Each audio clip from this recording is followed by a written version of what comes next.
réellement. Donc on vient très très vite addict.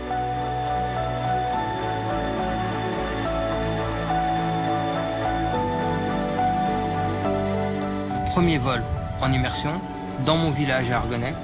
J'ai volé au-dessus de la ferme où j'ai grandi. Je l'ai vu d'en haut pour la première fois. J'avais 42 piges. Je l'avais jamais vu du ciel et j'ai failli pleurer.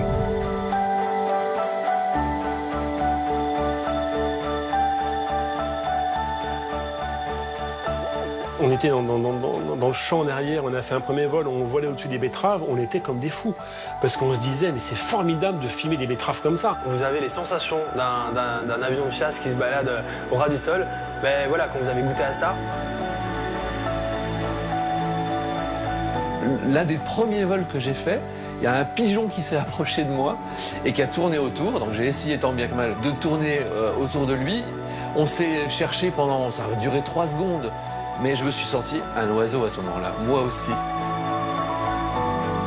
Tu vois le nuage, tu poses ta chaise sur le nuage, tu t'assois et tu regardes comme ça en bas. Voilà, le temps s'arrête.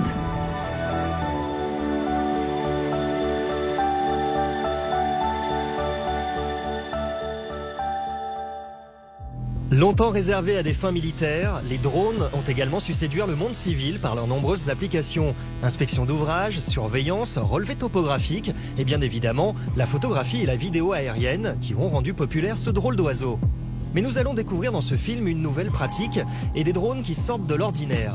À la frontière entre l'aéromodélisme et le jeu vidéo, le FPV Racing, FPV pour First Person View ou bien encore pilotage en immersion, a vu le jour en 2014 et se développe à grande vitesse aux 4 coins du monde. Grâce à une caméra fixée sur l'appareil et raccordée à des lunettes spéciales, les utilisateurs pilotent comme s'ils étaient à bord.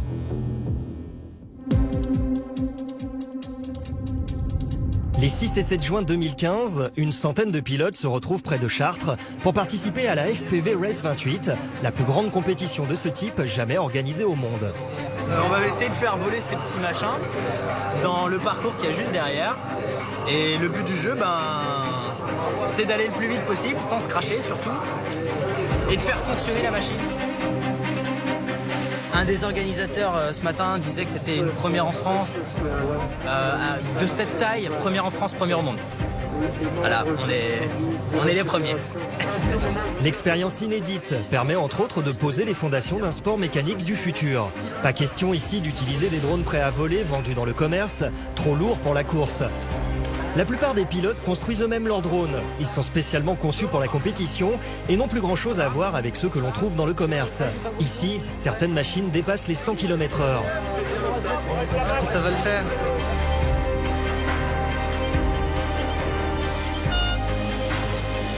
Lunettes immersives ou écran pour tout le monde, un bruit de moteur et des LED qui rappellent les courses de pod racer de Star Wars et des sensations garanties pour les compétiteurs. Voici les ingrédients.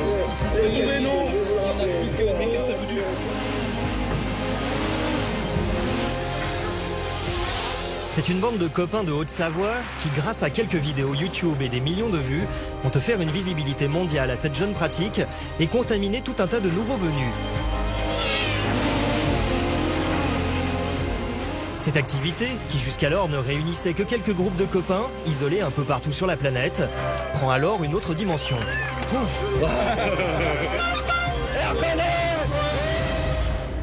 Il y a une vidéo qui a fait le buzz sur Internet.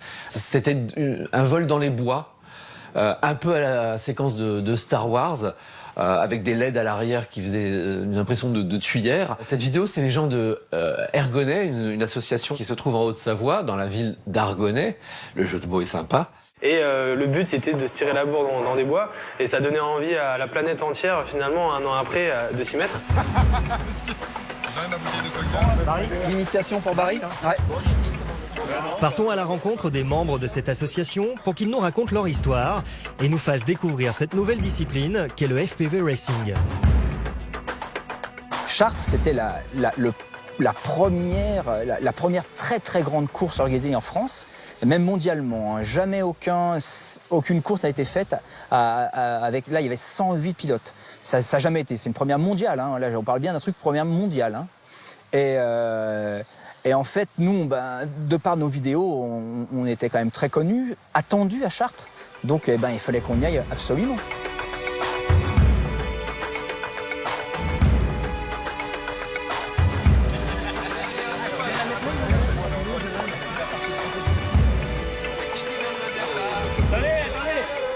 Là, on est au NCS.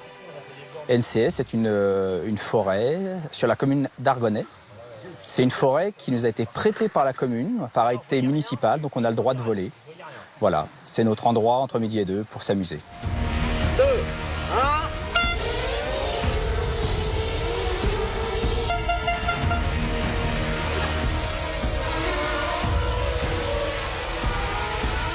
Avec mes amis d'Argonnet, on a une habitude de se retrouver entre midi et 2 pour beaucoup à la pause déjeuner.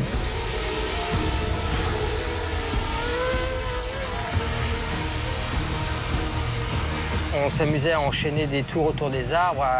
Voilà, c'était simplement des potes qui s'amusent ensemble, quoi.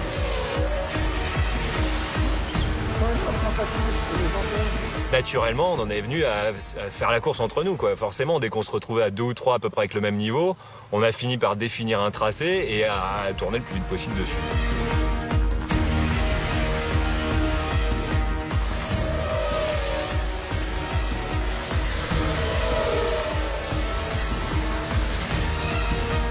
Alors nous, on est des modélistes et qui avons découvert l'intérêt de pouvoir suivre nos machines de l'intérieur. Ah non, nous, on n'est pas là pour ni espionner, ni survoler des trucs de... Non, non, nous, on est dans nos petits bois, à fond de blingue, on vole tranquille. Ah, tout d'un coup, il y en a un qui nous double, eh ben, on va accélérer, on va le repasser devant, et puis on va plus vite, et puis on va plus vite.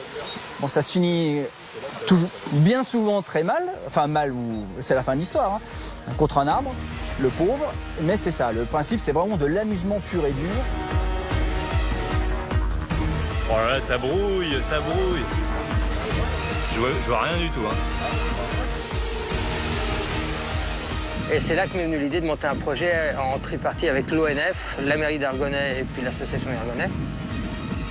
Le projet était un peu culotté à l'époque puisque c'était de prendre en gestion un morceau de forêt et d'accepter que pendant telle heure, ce morceau de forêt n'était plus un morceau de forêt mais était une piste de course de drone.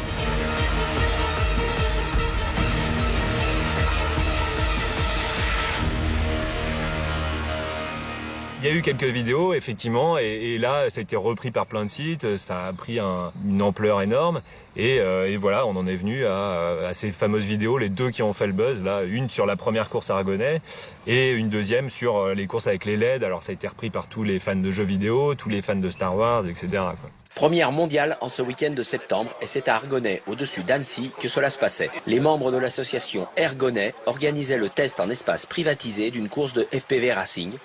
Pour l'occasion, c'est une toute nouvelle pratique que nous vous présentons ici avec le FPV Racing.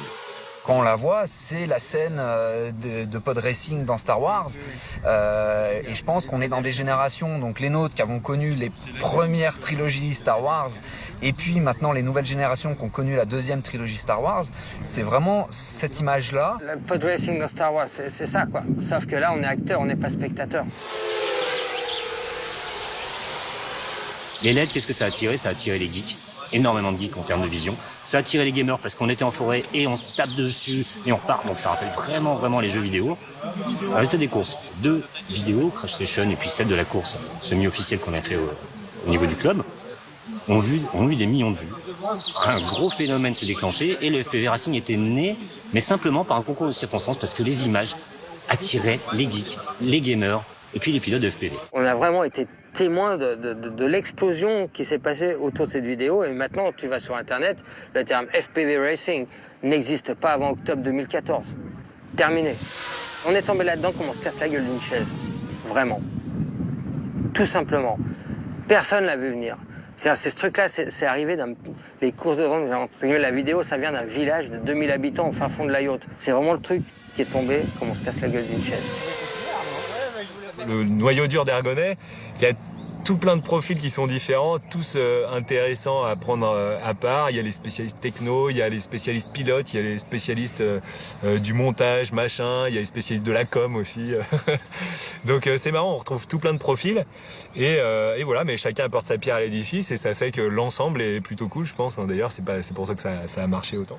En France, Dès qu'on dit drone, il y a une telle connotation armée, guerre, espionnage, c'est un peu anti-américain. Hein. C'est le drone, on pense que c'est américain. Donc il y a une telle déferlante de mauvaises images sur le drone, le mot drone, ce qui fait que nous on se dit il faudrait qu'on se détache de ça.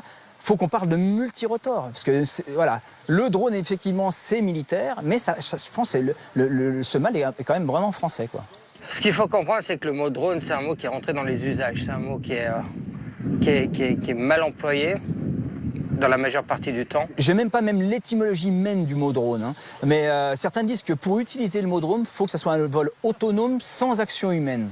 Nous, sans intervention humaine, durée de vie 5 secondes. Le problème, c'est que ça a commencé par des mauvaises informations. Tout a été rassemblé, ça c'est un drone. Pas du tout, ça c'est pas un drone. Un drone, ça peut être des drones militaires, ce sont des appareils qui n'ont pas de pilote. Donc on a tout mis dans la même famille. À mes yeux, tout ce qu'on utilise là, c'est ce qu'on appelle des multicoptères. Pourquoi? Parce qu'il y a plusieurs hélices, qu'il y en ait 4 ou 6. On va appeler ça des quadricoptères ou des hexacoptères, tricoptères s'il y en a 3. Drone, pour moi, ça va plutôt définir un objet qui est là pour surveiller les gens, tirer des informations ou les tuer. Ce qui n'est pas du tout ce qu'on fait. Nous, on est là pour s'amuser. Donc on est à l'opposé, on va dire, sur l'échelle du spectre sémantique entre drone et course de FPV. On est à l'autre bout. Mais il est tellement utilisé ce mot-là que les gens, si on a des multicoptères, ils vous regardent comme une poule qui a trouvé un couteau. Si on dit un drone, là, ils comprennent. Détachons-nous quelques minutes du FPV Racing pour revenir en compagnie de Frédéric Botton sur l'évolution des appareils de loisirs grand public ces dernières années. L'un des premiers, c'était le Lady Bird de Walkera. Une petite révolution qui permet à un grand nombre de pilotes de se lancer dans le pilotage de multirotor. Il était suivi par le X4 de Upsan. Alors on pourrait se dire, c'est le même, c'est quasiment le même, mais là l'électronique est quand même un cran au-dessus et il est d'une maniabilité extraordinaire. Le X4 a démocratisé le monde du multirotor dans le grand public. Les DJI, c'est un constructeur chinois qui a sorti une machine qui est vraiment différente des autres. C'est un peu l'iPhone du drone. Pourquoi? Parce qu'il est joli. Il a un look blanc que n'avaient pas les anciennes machines, qui avaient plutôt un look un peu militaire. Hein. C'était noir avec des tubulures. Et ça a changé vraiment la perception des appareils. Il y a eu un grand changement, c'est le fait que l'électronique à bord soit vraiment poussée. Je pense que c'est la téléphonie mobile qui a le plus aidé à ce que l'électronique à bord soit vraiment performante. Donc on a des appareils qui deviennent des concentrés de technologie. Je ne vais pas dire qu'ils volent tout seuls, mais presque. C'est cette petite caméra qui a démocratisé. Alors celle-là où les GoPro, quand l'appareil est en vol, la nacelle se débrouille pour que la caméra soit toujours orientée dans le même sens. On a l'impression que c'est une Steadicam, c'est-à-dire que l'image est parfaite, elle ne bouge pas, même s'il y a du vent, même si le pilote est un peu sauvage, ça fait toujours une belle image. Et il faut reconnaître que les fantômes, ça a été quand même la révélation pour le grand public, parce que ils ont rendu le truc, leur gros avantage, c'est d'avoir rendu le truc accessible à tout le monde. C'est du plug and play, c'est très facile à piloter, c'est bourré d'assistance. C'est beaucoup plus facile d'accès pour quelqu'un qui connaît pas que des drones de course ou même les anciens qui avaient.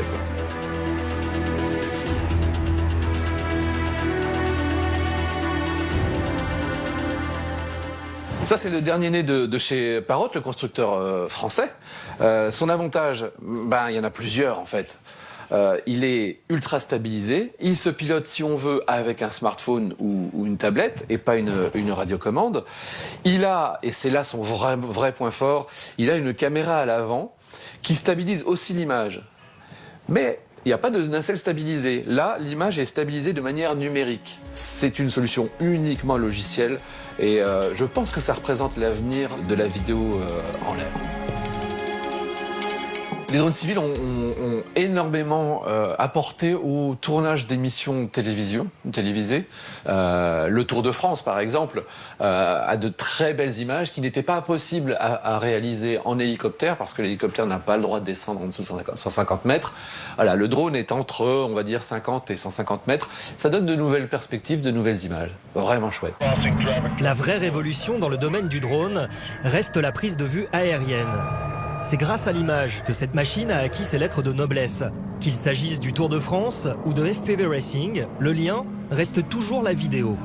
Partons à la rencontre de Michael, celui justement qui réalise ces fabuleuses images du Tour de France, pour qu'il nous livre son point de vue sur l'évolution de sa pratique. Nous, on a commencé il y a bientôt 5 ans maintenant, en fait. Et en fait, on a vu donc arriver cette machine qui, pour nous, était une vraie révolution en termes d'image. Et donc, c'était vraiment intéressant parce qu'elle nous permettait, en fait, le drone nous permettait d'avoir ce qu'on pouvait pas avoir entre une grue et un hélicoptère. Donc, on s'est intéressé très vite, en fait, à cet outil de prise de vue.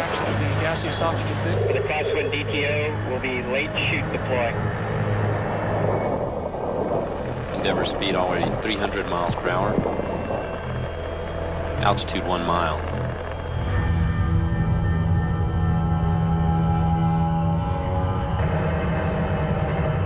Landing gear down and locked.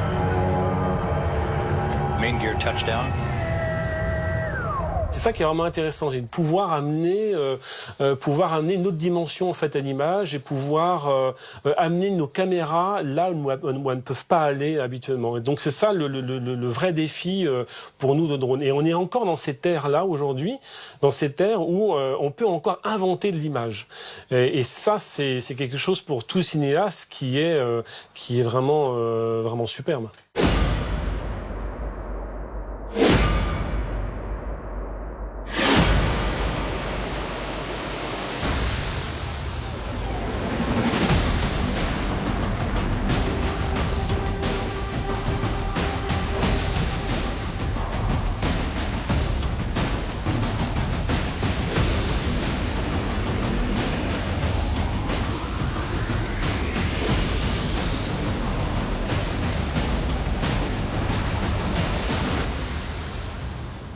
On était dans le champ en arrière, on a fait un premier vol, on volait au-dessus des betteraves, on était comme des fous.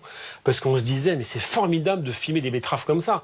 Donc c'était génial. Mais encore une fois, là, on s'imaginait absolument pas le potentiel et le chemin qui s'ouvrait à nous. Ne serait-ce que de filmer des pauvres betteraves dans un champ, les gens étaient émerveillés comme des gamins de 12 ans. Et après, on s'est imaginé tout ce qu'on pouvait faire derrière. Après, c'était que des rêves de gosses. C'est-à-dire que nous dire qu'on allait faire voler un drone en Antarctique, pour nous, c'était inimaginable.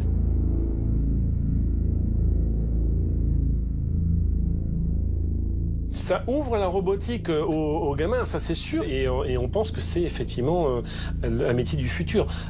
Dans l'audiovisuel ou dans d'autres applications, en tout cas, le pilotage de drone, c'est quelque chose où beaucoup d'adolescents s'intéressent. Pour mon anniversaire, j'ai commandé des pièces de drone, et donc du coup, j'ai voulu concevoir mon châssis. Et du coup, bah voilà, c'est devenu ça. Et ça vole ? Oui, ça vole, mais il y a encore quelques réglages à faire. Mais le pilotage, on débute. On débute, ouais, c'est ça. Donc on ne sait pas encore très bien piloter. Je pense que le drone, c'est une grande famille où chacun l'utilise comme il a envie. Nous, c'est dans l'audiovisuel. Après, il y a des FC Racers et c'est formidable. Moi, je rêve de pouvoir faire des courses de drone avec des pros du racer. Et nous, on est très contents et très fiers d'en faire partie.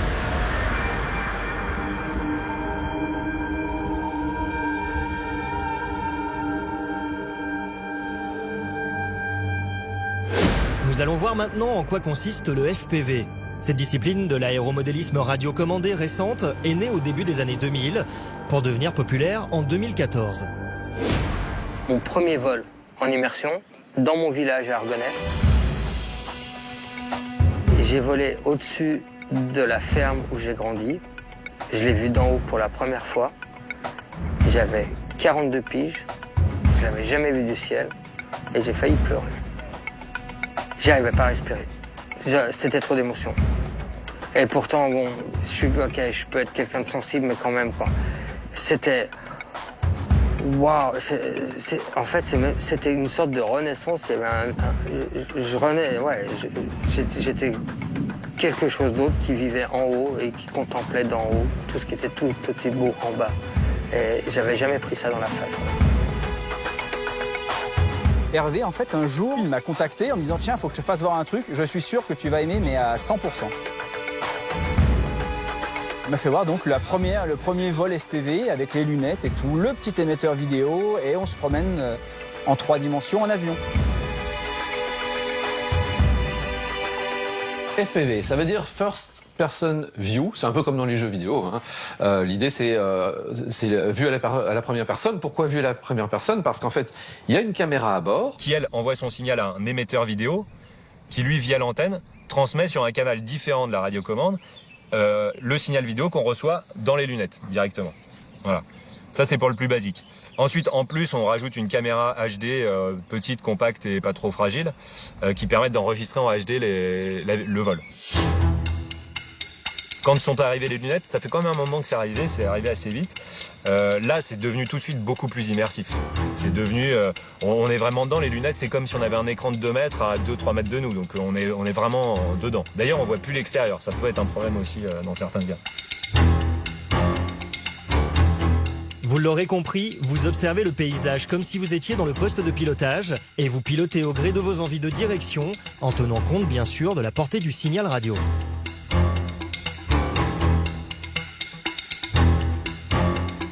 Et nous, on reçoit cette image dans des lunettes et on pilote du coup comme si on était dedans simplement. Sauf que vous êtes au sol et vous ne prenez strictement aucun risque. Imaginez que vous êtes un petit bonhomme Lego ou un Playmobil à bord et c'est vous qui le pilotez. Voilà, on est exactement là-dedans.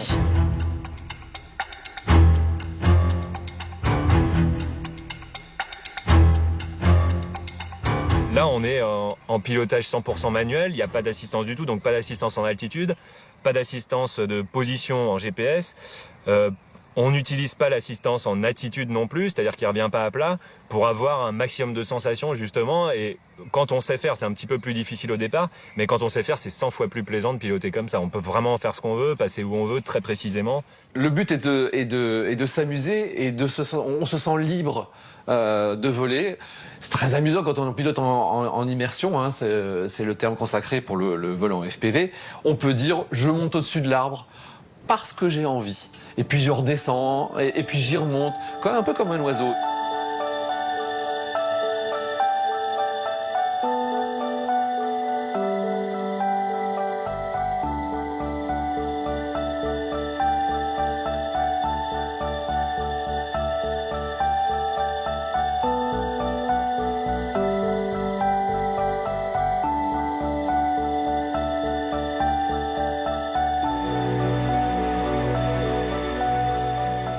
C'est surtout un super prétexte pour aller dehors et surtout dans le multirotor où il y a une partie de rechercher un endroit qui est intéressant à rider, un peu comme n'importe quel sport extrême, BMX, skate.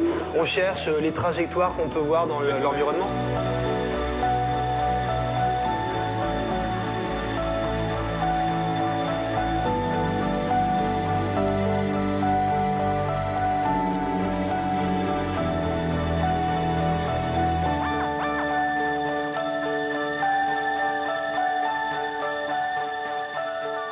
Grosse sensation, adrénaline, ça tremble dans tous les sens à la fin du vol. Moi, ce qui me plaît vraiment, c'est le freeride, le vol pur.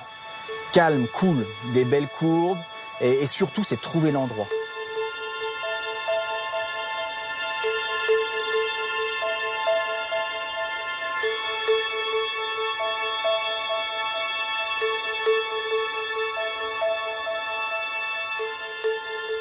Là, c'est trouver un pont, un viaduc, une jetée.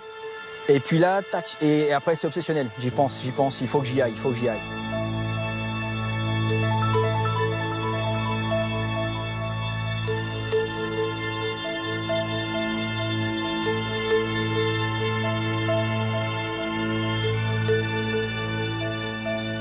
Les vols se font très tôt le matin. J'ai fait un vol par exemple sur une falaise au bord du lac d'Annecy. Ça c'était un vol où justement j'y suis allé le matin, personne.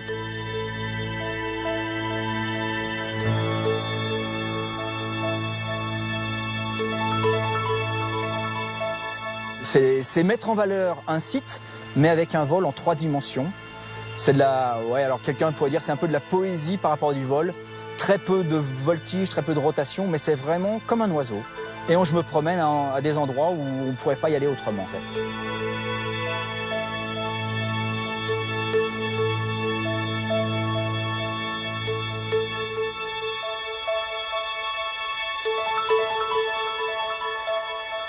Et puis garder cette sensation de relief, parce que quand on vole à très haute altitude, ça écrase tout le relief en fait. On a l'impression que tout est plat, il n'y a que l'Everest qui dépasse un tout petit peu et encore. Donc du coup, on récupère cette sensation de relief, à jouer avec la cime des arbres, les petits obstacles. On a vraiment des impressions de volume, de pouvoir jouer avec ces volumes.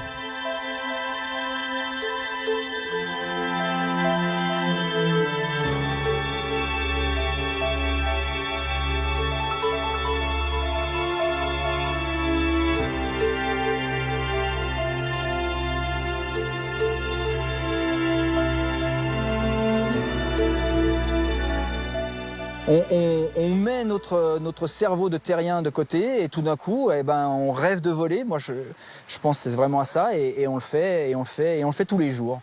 Donc ça fait partie maintenant de notre quotidien.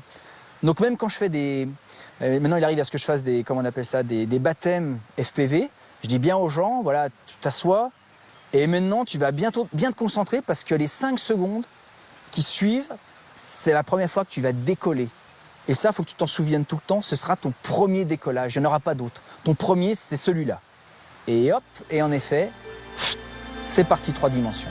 Et après, on se promène.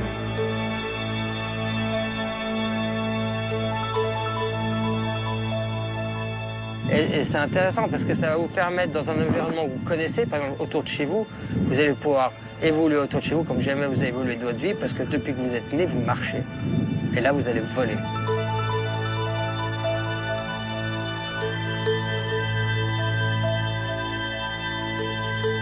En Haute-Savoie, il se trouve qu'il y a des gens, il y a énormément de mouvements sur l'immersion et sur les drones de loisirs.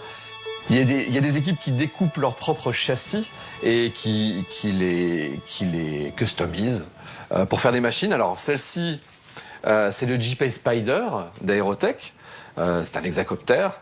Il y a aussi la Porquette, qui est une machine que tous les possesseurs de machines d'immersion ont essayé un jour ou l'autre. Soch présente Chat s'en va et chat revient.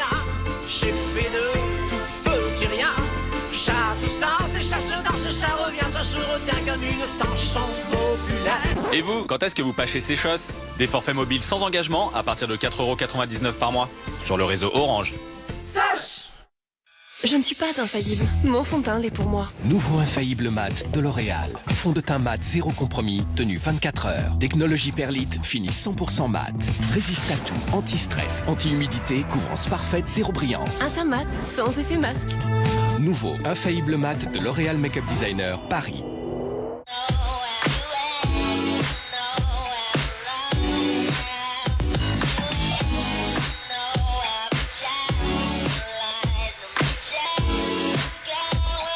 Lacoste Live, pour hommes.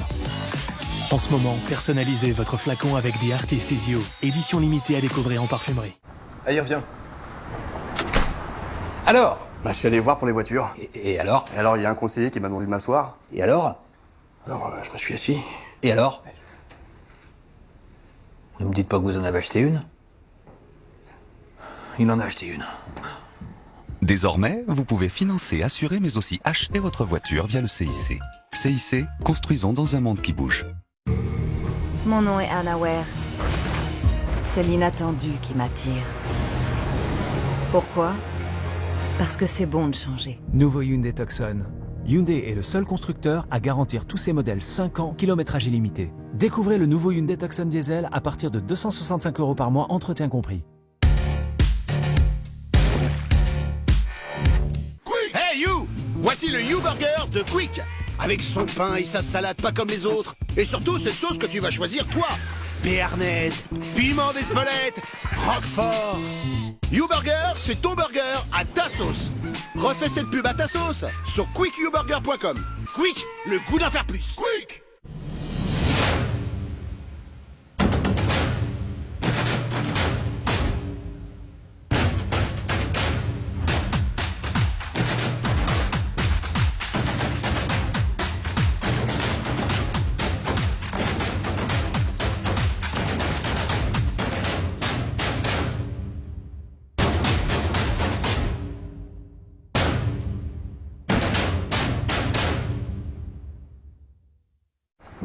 Bien, ta nouvelle voiture! Tu l'as achetée où? Je peux pas trop t'en parler là. Désormais, vous pouvez financer, assurer, mais aussi acheter votre voiture via le CIC. CIC, construisons dans un monde qui bouge. Respect, pouvoir, banana. Retrouvez les Mignons en DVD, Blu-ray et coffret. Et à l'achat et en location en vidéo à la demande sur la TV d'Orange. Z comme zinzin, comme zigoto, I comme intelligent, comme intuitif, V comme vibrer, comme visuel, E comme émerveillement, comme écran, écran ou écran. Des programmes jeunesse, des documentaires, des films, des séries, une sélection en 4K jusqu'à 5 écrans. Nouveau, la VOD illimitée pensée pour toute la famille est dans Zive. I'm living in that dream from the 80s. Got a nice ring to it. I guess every superhero need his theme music. Man should have all that power. The clock's ticking, I just count the hours. Invictus, parfum pour homme de Paco Rabanne.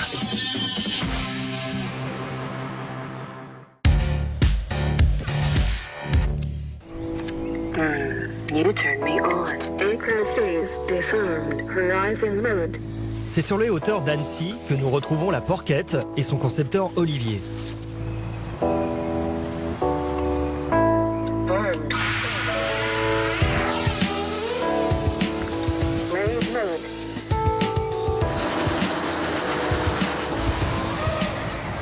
J'ai commencé moi par le modélisme quand même, quand j'avais 15 ans. Donc avion, à moteur thermique, etc. Et depuis, j'ai jamais décroché vraiment. En fait, pendant les périodes des études, j'ai un peu mis de côté, etc. Et encore que j'avais toujours un truc qui volait quand même sous la main et une télécommande.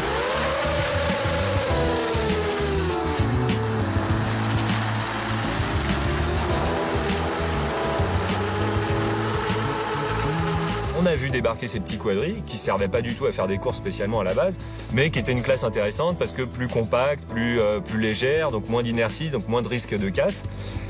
On en est venu par curiosité, parce que par curiosité de modéliste et de bidouilleur, hein, on en est venu à essayer de faire. Voilà, alors j'avais regardé ce qu'il y avait sur le marché. Ça me plaisait moyen et puis j'avais accès à une machine de découpe numérique. Donc je me suis dit, je vais essayer de dessiner ma machine.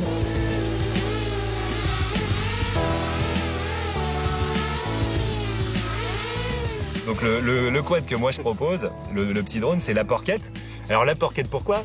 Parce que Porco 777 qui est mon pseudo. Et donc voilà, c'est dérivé. Alors il y en a plusieurs quand même au moment où ça a pris de l'ampleur qui m'ont fait remarquer que c'était pas très marketing comme nom. Mais je m'en fous. Voilà. Et puis bon, alors au départ c'était Porquette tout court 2TE, et c'est devenu Porquette Racer parce que un peu plus marketing quand même, on m'a dit. Voilà, et puis bon, le nom est resté, et du coup elle est devenue un peu célèbre comme ça, et puis bon, après on change pas le nom, et puis moi ça me plaît bien. Ça ressemble un peu à un lardon en plus, donc c'est parfait.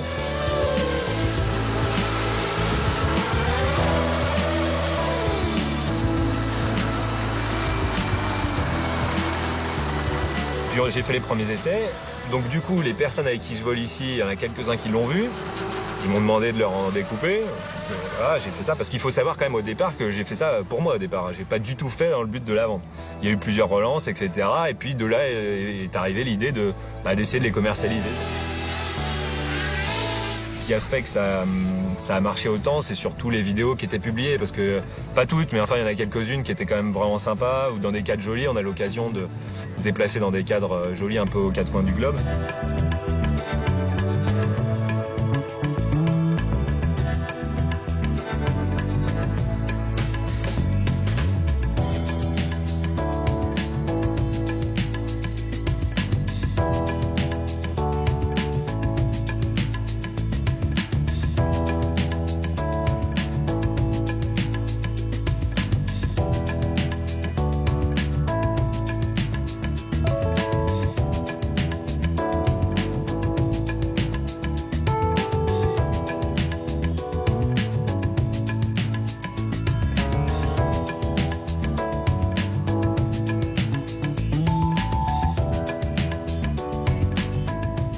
Un des critères aussi qui a fait que ça a bien marché, c'est que la Porquette, comme le JP d'ailleurs, sont entièrement en français. Hein. En design, en réalisation, etc. Et ça, effectivement, il y a beaucoup de nos clients qui achètent, qui sont prêts à mettre un peu plus cher parce qu'on ne peut pas suivre les prix des Chinois, c'est clair et net. Et donc, ils sont prêts à mettre un peu plus cher parce que c'est français. Et moi, le premier, c'est ce que je ferais d'ailleurs.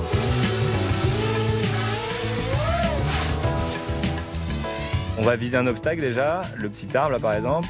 Je fonce dessus, je mets du gaz, je continue à garder l'arbre dans le viseur et à un moment je pousse à fond pour finir le flip. Faut pas qu'il reste trop longtemps sur le dos en fait. Pareil le tonneau, le roll. On met un coup de gaz pour monter, je réduis, je tourne et je l'arrête à plat. On remet. Sur un vol, donc une batterie, ça va durer quoi, 6 minutes, entre 5-6 minutes selon l'intensité du vol. Effectivement, ça vide quand même pas mal parce que ça demande une grosse concentration. Hein. D'ailleurs, la plupart, c'est rare de pouvoir, sur un vol un peu intensif, hein, je veux dire un peu compliqué, c'est rare de pouvoir parler en même temps de voler. Il y en a peu qui le font, ou alors c'est pas sur un truc très compliqué. Et c'est vrai que souvent, même entre nous, donc quand il y a pas la pression de la compète ou autre, même entre nous, quand on commence à vraiment se tirer la bourre à 2-3, il peut arriver qu'on ait les mains qui tremblent, non pas de stress, mais de concentration, d'être tellement taqué et puis d'être dans la course, quoi. Voilà. Le port des lunettes de FPV peut rendre assez ridicule, ouais. Ça, c'est possible. Ça arrive souvent. Cumuler à ça le fait d'être assis dans un petit fauteuil, pour certains, ouais. Moi, je me refuse le petit fauteuil. Les lunettes, ça suffit. Le fait d'être pilote dans la vie de tous les jours aussi m'a, je pense, donné l'envie, par contre, de retrouver cette vue embarquée quoi, qu'on peut avoir dans les avions et d'essayer de faire, de rendre accessible tout ce qu'on ne peut pas faire justement en vraie aviation parce qu'il y a plein de règles, parce qu'on est contraint par un contrôle, etc. Donc on ne peut pas faire ce qu'on veut, ce qui est normal. Et là, c'était justement pour pouvoir juste surfer les arbres, juste traverser un champ au ras du sol, à fond. Essayer de retrouver ces sensations vues de l'intérieur et faire tout ce qu'on ne peut pas faire dans l'aviation réelle, quoi, bien évidemment. Une autre figure incontournable dans ce milieu, c'est Antoine. Il est fondateur avec Jean-Paul de la société Aérotech. Également installés à Argonay, ils sont les concepteurs du célèbre châssis J-Pay.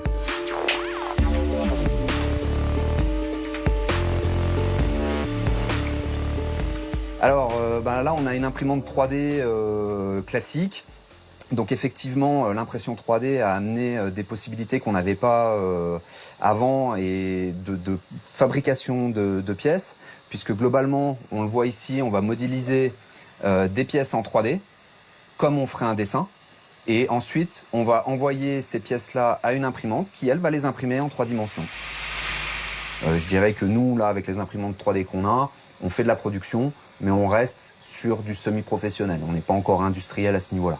Alors, globalement, on reçoit des grandes plaques de carbone qui font entre 500 et 550 par 400 en termes de dimension.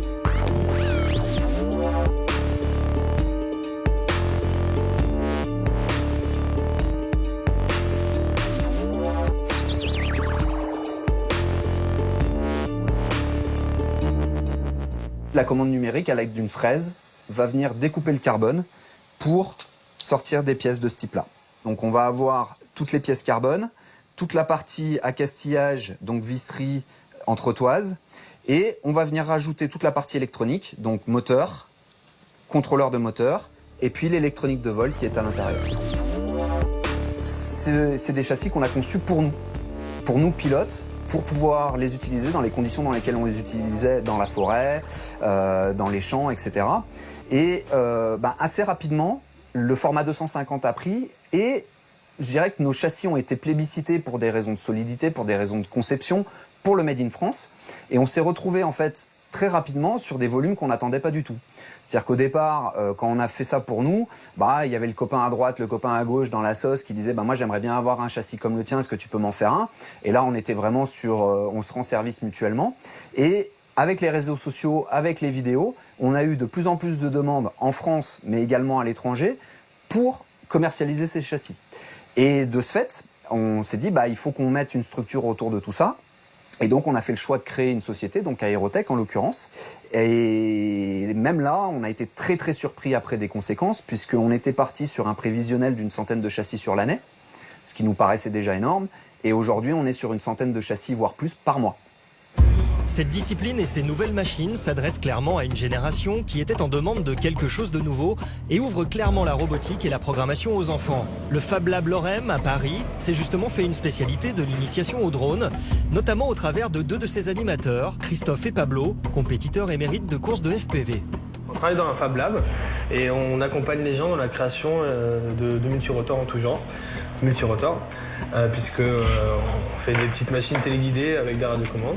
C'est quelque chose de très complet qui t'amène à toucher à la création mécanique, à la création électronique, à la programmation. C'est très large en fait. Ça nécessite des connaissances très larges qui s'adaptent parfaitement dans un Fab Lab. Ça permet de faire moins peur aux gens qui, comme moi, il y a plus d'1 an et demi, pour moi une soudure et rentrer dans une ligne de programmation, ça m'effrayait complètement. Moi je pensais pas du tout avoir les connaissances pour toucher à ça. Et en fait non, pas du tout, c'est très accessible et ces Fab Labs permettent à cette prise de conscience que le faire soi-même est en gros de bonne qualité avec des machines qui font des belles découpes, des belles pièces. En fait c'est accessible, c'est pas si inatteignable que ça. Moi je fais partie des gens qui ont acheté une GoPro. Et donc ils ont connu ces nouvelles caméras compactes qui font des très belles images et j'avais envie de la placer là où on peut pas la placer, c'est-à-dire en l'air, dans des coins un peu perdus. Et donc je me suis dit tiens, j'aimerais bien faire comme les images aériennes, mais je me rends compte que pour savoir voler avec un drone, il faut ou être un bon modéliste ou être un bon électronicien, etc. Donc en gros j'avais rien de tout ça. Et un jour il y a les premières machines RTF qui commencent à arriver sur le marché, notamment de la marque DJI. Et donc j'ai acheté un pack tout fait, j'ai branché la lipo et puis j'ai décollé tout seul dans mon coin à Bagatelle. Après avoir rencontré 2-3 passionnés, j'étais d'abord voir comment ça fonctionnait pour me convaincre d'en acheter un. Le fait d'être sur des machines prêtes à voler, c'était difficile d'en demander plus à la machine. C'est-à-dire, dès qu'on rajoutait un accessoire, c'était compliqué, il n'y avait pas les trous pour passer les câbles. Donc, petit à petit, je me suis orienté vers les Fab Labs pour fabriquer ou améliorer mon drone. Je me suis mis d'abord à améliorer la machine prête à voler. Et rapidement, quand j'ai vu les limites contraignantes d'un logiciel fermé, par exemple pour un contrôleur de vol, où on ne peut pas modifier certains réglages, je me suis orienté vers des cartes de vol plus simples, mais plus ouvertes. Donc, on peut aller plus loin dans la programmation et aussi fabriquer soi-même son châssis, choisir ses composants en fonction de la qualité. Donc petit à petit, on fait ces machines soi-même, surtout ça coûte moins cher. En fait, on passe son temps à faire évoluer la machine, puisque les composants évoluent très vite, les architectures aussi. Par exemple, cette forme-là, on s'est rendu compte qu'elle n'est peut-être pas si aérodynamique que ça, donc on va partir sur une autre forme. Et donc, comme on casse en permanence, on fait évoluer les machines en permanence.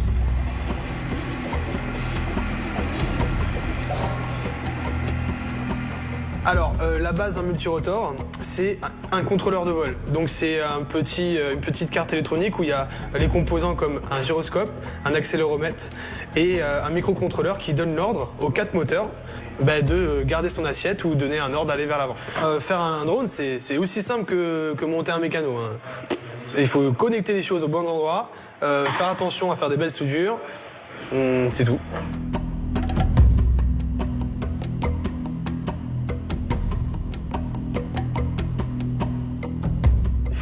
Faut pas avoir peur de l'électronique, faut pas avoir peur de fabriquer les choses soi-même. Au contraire, ça peut que valoriser ce qu'on pourra faire en France demain, puisque certes, notre génération, on n'est peut-être pas les plus doués avec nos mains. Par contre, on sait utiliser les PC et les PC contrôlent des machines. Les machines nous font des très belles pièces. Donc il faut pas que les gens aient peur de créer par eux-mêmes. On va peut-être être moins dans la consommation et plus dans la création.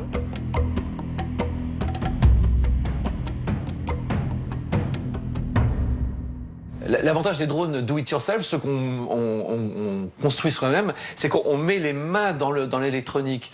Au lieu d'utiliser des machines toutes faites, toutes prêtes, qui fonctionnent toutes seules, là, on se crée son propre environnement, on se crée sa propre machine selon ses propres envies, et puis on se met à l'électronique, on se met à la programmation.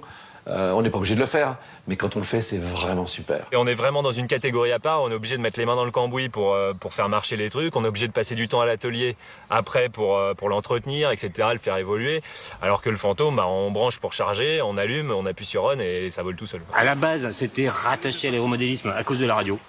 Mais après, derrière, c'est tout de l'informatique, c'est tout du carbone, etc. Et c'est plus un truc de geek, c'est clair, parce que ça se branche sur le PC, faut monter, faut souder.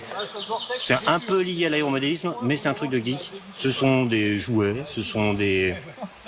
on peut dire des super objets pour geeks qui aiment bien s'amuser. Moi, j'aime bien ce petit jeu. Très souvent, quand on va sur le champ pour voler, on a l'ordi et on bricole la moitié du temps, on vole la moitié du temps. Donc c'est pas que le vol. Les sensations du jeu vidéo, elles sont amplifiées à plein de niveaux parce que là, tu vas faire voler quelque chose que tu as monté déjà. Donc il y a une relation, on va dire, matérielle. C'est ton bébé, tu l'as fabriqué. Tu l'as fabriqué, tu le fais voler et il te procure des émotions. Il y a beaucoup plus de liens que simplement cliquer sur Start sur la Xbox et puis jouer et game over, éteindre. Voilà. Là, game over, il faut réparer, il faut remonter. Voilà. Donc, il y a quand même il y a un avant, il y a le pendant le vol et puis il y a l'après. Donc, c'est beaucoup plus complet. Les gens ont commencé à s'y mettre et puis bah après ça fait boule de neige, c'est-à-dire que les fabricants commencent à essayer de sortir des machines qui soient faciles à piloter en sortie de carton. On a passé un cap en fait dans la réalisation du racer. L'idée qu'on a eue chez Immersion RC, c'était de faire un racer qui soit prêt à l'emploi, mais un vrai racer, pas un jouet. Et avec une électronique tellement avant-gardiste que tu n'as plus besoin d'ordinateur pour régler ta machine, tout se fait à travers les lunettes vidéo et ta télécommande. Toute l'information, tous les réglages, absolument tout. Voilà, et ça a monté les standards d'un cran.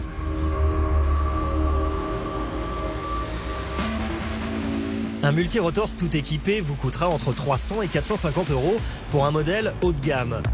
À quoi il faut ajouter l'émetteur radio et les lunettes. Au total, comptez environ 1 000 €.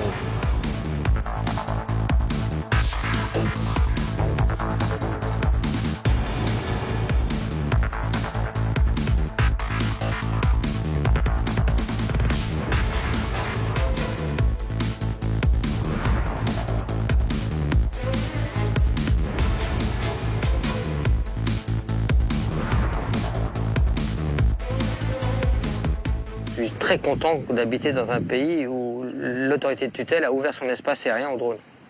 Ils auraient pu dire non et merde. Ils ont dit oui, à condition que... On ne doit pas voler au-dessus de 150 mètres, on ne doit pas voler au-dessus de personnes, on ne doit pas voler en agglomération, on ne doit pas voler de nuit. Ça, ce sont pour les choses basiques. Et puis, il y a la région parisienne. La région parisienne est couverte par une chape de plomb qui s'appelle la CTR, une zone contrôlée qui est liée aux aéroports, dans laquelle on n'a pas le droit de voler. Donc, il faut encore aller plus loin. Il faut aller à une trentaine de kilomètres de Paris. C'est pas super simple. Et c'est comme ça pour toutes les villes de France. Il faut s'éloigner pour trouver un endroit, et encore faut-il que l'endroit soit autorisé, ce qui n'est pas toujours le cas.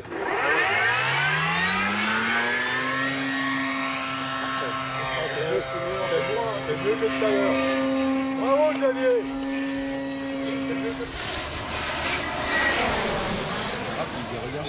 C'était important de vous emmener sur un terrain FFM, en l'occurrence le terrain des blaireaux Annecy Air Model, parce que on a là un cadre réglementaire qui permet d'assurer la sécurité des autres, d'assurer notre propre sécurité. En termes d'assurance, on est couvert. Et puis, on se rend compte qu'au-delà de l'image qu'on peut avoir, on parle souvent des moustachus, sur le bord des terrains, qui sont grognons, etc. Et en fait, on se rend compte que sur un terrain FFM, on va retrouver la même ambiance que si on est sur un spot underground où on va faire n'importe quoi. Non, voilà, là on fait pas n'importe quoi parce qu'il y a des règles, on les respecte, c'est des règles de bon sens, mais ça entache en rien l'ambiance qu'il peut y avoir. Et aujourd'hui, ce cadre FFAM, je pense qu'il a un énorme intérêt, c'est qu'il va fixer les limites, qui vont permettre de pérenniser l'activité, de garder la sécurité, et puis en même temps, chacun reste à sa place, c'est-à-dire que ici sur le terrain, autour il n'y a pas d'habitation, on gêne personne, voilà. Et ça permet, quand il y a des jeunes qui viennent sur un terrain comme de ce type-là, d'expliquer aux jeunes, voilà, le modélisme c'est bien, mais on le fait pas n'importe comment, pour vous comme pour les autres.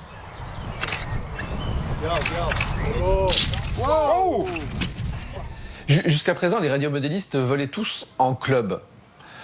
La différence avec des appareils classiques du radiomodélisme et des multirotors, c'est que le multirotor décolle de n'importe où, en plus dans un tout petit espace. Ce qui veut dire que tous les pilotes se sont mis à voler là où ils étaient. Le problème, c'est que ça n'est pas respecté la réglementation qui a été élaborée en 2012. À partir de là, les drones ont commencé à avoir une connotation un peu moins sympa, c'est-à-dire que ça fait quoi? Et puis ça peut filmer quand même à des endroits où on ne peut pas aller directement. Est-ce que je risque, moi, d'être filmé à mon insu? Je peux prendre un multicoptère comme ça, sans caméra, de 20 kilos, je peux me mettre là, avec des gens pas loin à côté, le décoller et tout, il n'y a pas de problème. Les gens, ça ne va pas les empêcher de dormir. Je vais mettre une caméra de 2 grammes. On est en danger, c'est un drone. Mon Dieu, on va être attaqué. Donc on ne peut plus voler aux endroits où on volait à l'époque, où en plus c'était dans des bonnes conditions de sécurité. On ne volait pas au-dessus des gens, on volait dans des parcs où il n'y avait pas beaucoup de monde. Et même là, on ne peut plus, puisque les gens associent ça avec quelque chose de mauvais. Et donc on se cache, on va loin, on va sous terre. On est un peu plus contraint pour s'amuser, pour ne pas gêner les gens. Pour cette raison, des groupes s'organisent pour pouvoir pratiquer le FPV dans de bonnes conditions. Ici, c'est l'association Mini Racers qui prend d'assaut un entrepôt désaffecté pour s'adonner aux joies de la race.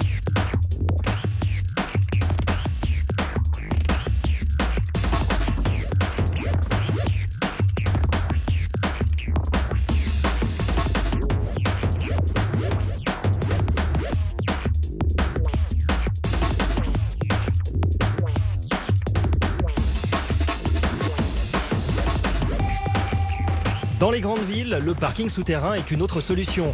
Le vendredi soir, des sessions s'organisent, un bon moyen pour partager sa passion et faire des rencontres.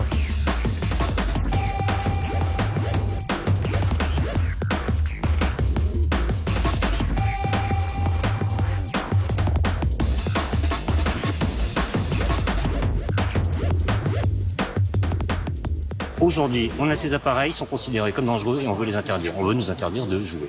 Oui, alors moi la médiatisation, voilà ce que j'en pense, c'est qu'il y a eu quelque chose qui a été monté en tête d'épingle, mais qui est faux, archi faux. Ça peut être dangereux, mais tout peut être dangereux. Ça dépend comment on l'utilise. Après, il y a eu les événements des survols de centrales nucléaires. Ça a été une surmédiatisation, mais vraiment à l'extrême, qui a été très très préjudiciable pour tout le monde. Là, on t'explique que des trucs, ils ont volé des heures, des sites avec des caméras partout. Ils ont volé des heures avec des phares énormes, à tout éclairer, dangereux. Et il n'y a pas une image. Tous les employés, ils ont des smartphones. Il y en a un qui aurait pu prendre une image, l'envoyer sur Instagram, sur Facebook. Non, il n'y a pas une image. Et ça, c'était partout dans la France. Et on n'arrive pas à les choper et tout. Et voilà, Paris sous attaque avec des reportages qui titraient peur sur la ville. Et puis, à la différence d'avant où on venait nous voir, oh c'est chouette votre truc qui vole, vous pouvez me le montrer, je peux l'essayer. Maintenant, c'est, vous voyez les gens qui dégainent leur smartphone pour essayer d'appeler la police parce qu'il y a quand même de dangereux terroristes qui évoluent juste à côté. On leur explique la plupart du temps que ce n'est qu'un jouet. C'est un jouet certes technologique, mais c'est un jouet qui n'est pas bien dangereux. On leur donne même parfois la radiocommande entre les mains quand on peut le faire. Quand on vole en immersion avec des lunettes, on leur passe les lunettes. Ils voient l'image depuis l'appareil et ça les éclate. Et en général, on retourne assez facilement l'opinion des gens qui voyaient un truc dangereux et qui se disent finalement « c'est juste un jouet qui est super amusant ». Et heureusement.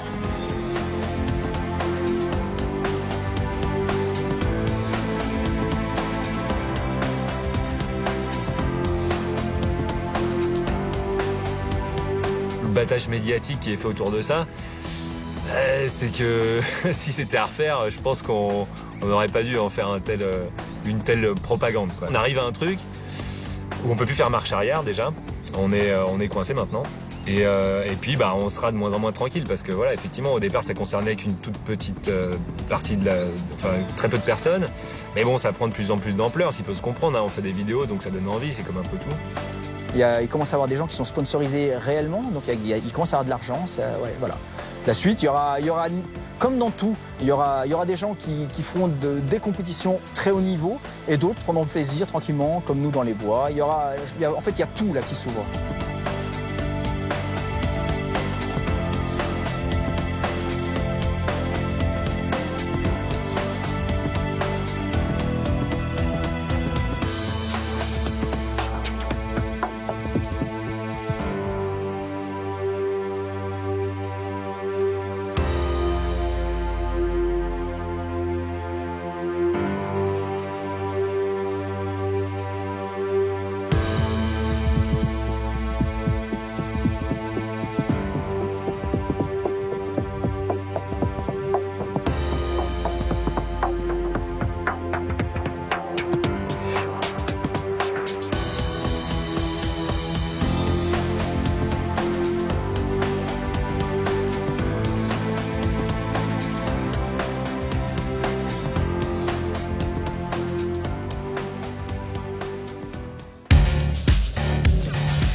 Kadjar.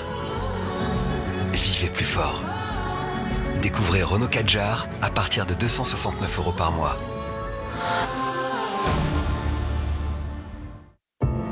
Je ne fais pas de compromis. Je vais jusqu'au bout. Il faut être fidèle à soi-même. Cela fait de moi un homme de succès. Cela fait de moi l'homme d'aujourd'hui. Boss Bottled. Fragrance for men. Papa, t'attends quoi pour aller consulter pour ton dos? Être remboursé pour mes dents. Peut-être ma banque que tu devrais aller consulter.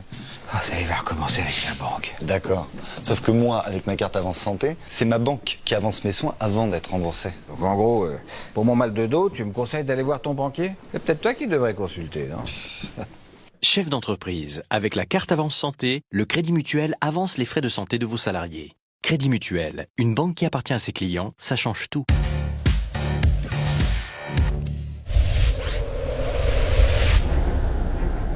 Les catastrophes naturelles se multiplient et les combats pour la liberté totale du monde des esprits font rage.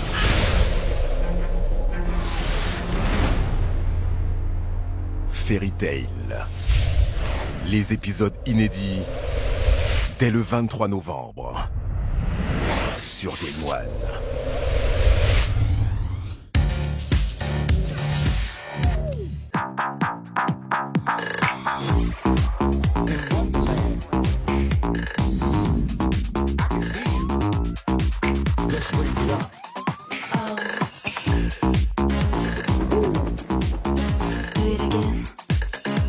One Million, parfum pour homme de Paco Rabanne.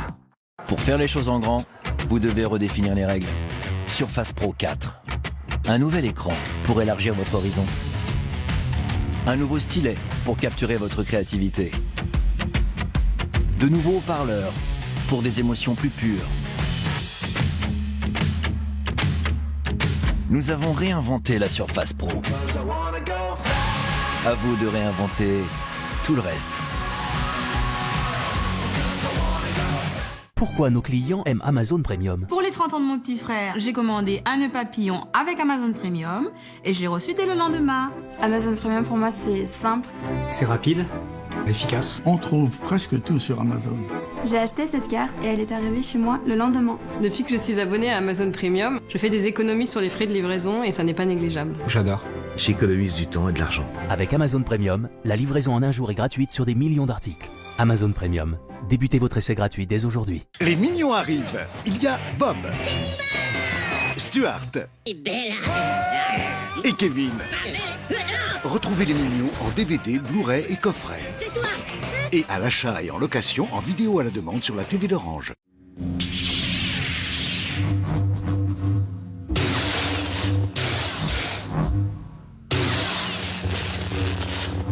Défie le côté obscur encore plus longtemps avec Duracell Ultra Power, notre pile alcaline qui dure le plus longtemps.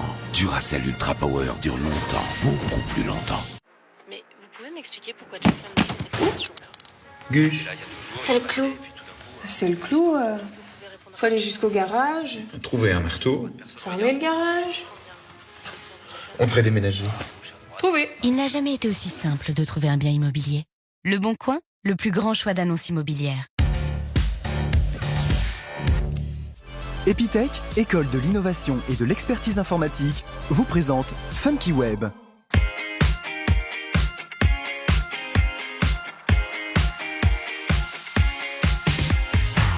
Salut à tous, vous regardez Funky Web, l'émission qui surfe sur la toile. Au menu de ce numéro, on se fera une méga revue de web en mode Hunger Games pour clôturer la saga comme il se doit. On verra un top 10 de vidéos en mode 007. On se fera une sélection des meilleurs logiciels pour faciliter sa vie numérique. Et on terminera l'émission avec des ergs, Terrans et Protoss pour la sortie de la nouvelle extension de StarCraft. Allez, Funky Web l'hebdo.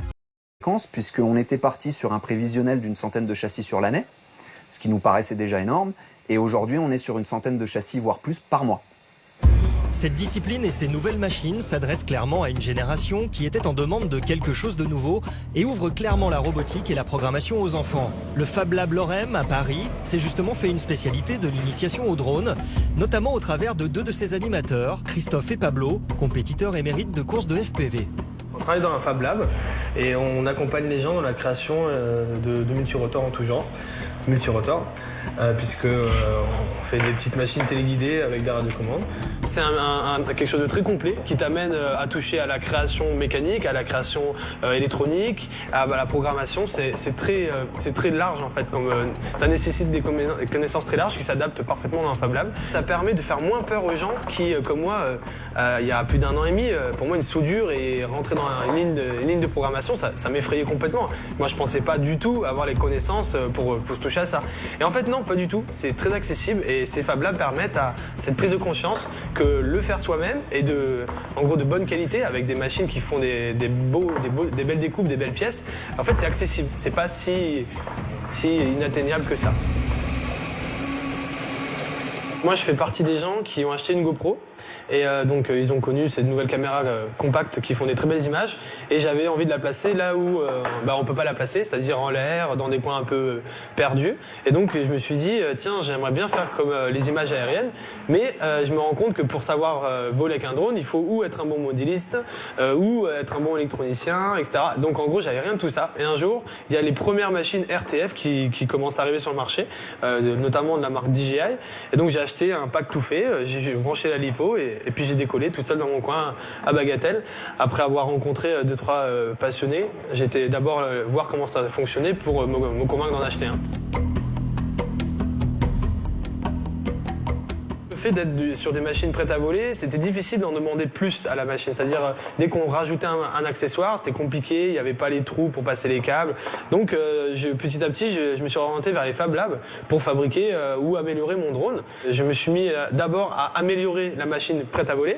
Et rapidement, quand j'ai vu les limites contraignantes d'un logiciel fermé, par exemple pour un contrôleur de vol, où on ne peut pas modifier certains réglages, je me suis orienté vers des cartes de vol plus simples, mais plus ouvertes. Donc, on peut aller plus loin dans la programmation et aussi fabriquer soi-même son châssis, choisir ses composants en fonction de la qualité. Donc petit à petit, on fait ces machines soi-même, surtout ça coûte moins cher. En fait, on passe son temps à faire évoluer la machine puisque les composants évoluent très vite, les architectures aussi. Par exemple, cette forme-là, on s'est rendu compte qu'elle n'est peut-être pas si aérodynamique que ça, donc on va partir sur une autre forme. Et donc, comme on casse en permanence, on fait évoluer les machines en permanence.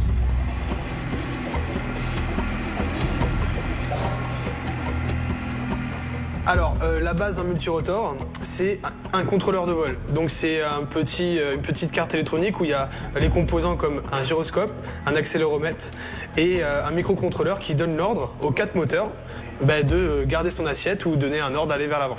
Faire un drone, c'est aussi simple que monter un mécano. Il faut connecter les choses aux bons endroits, faire attention à faire des belles soudures, c'est tout.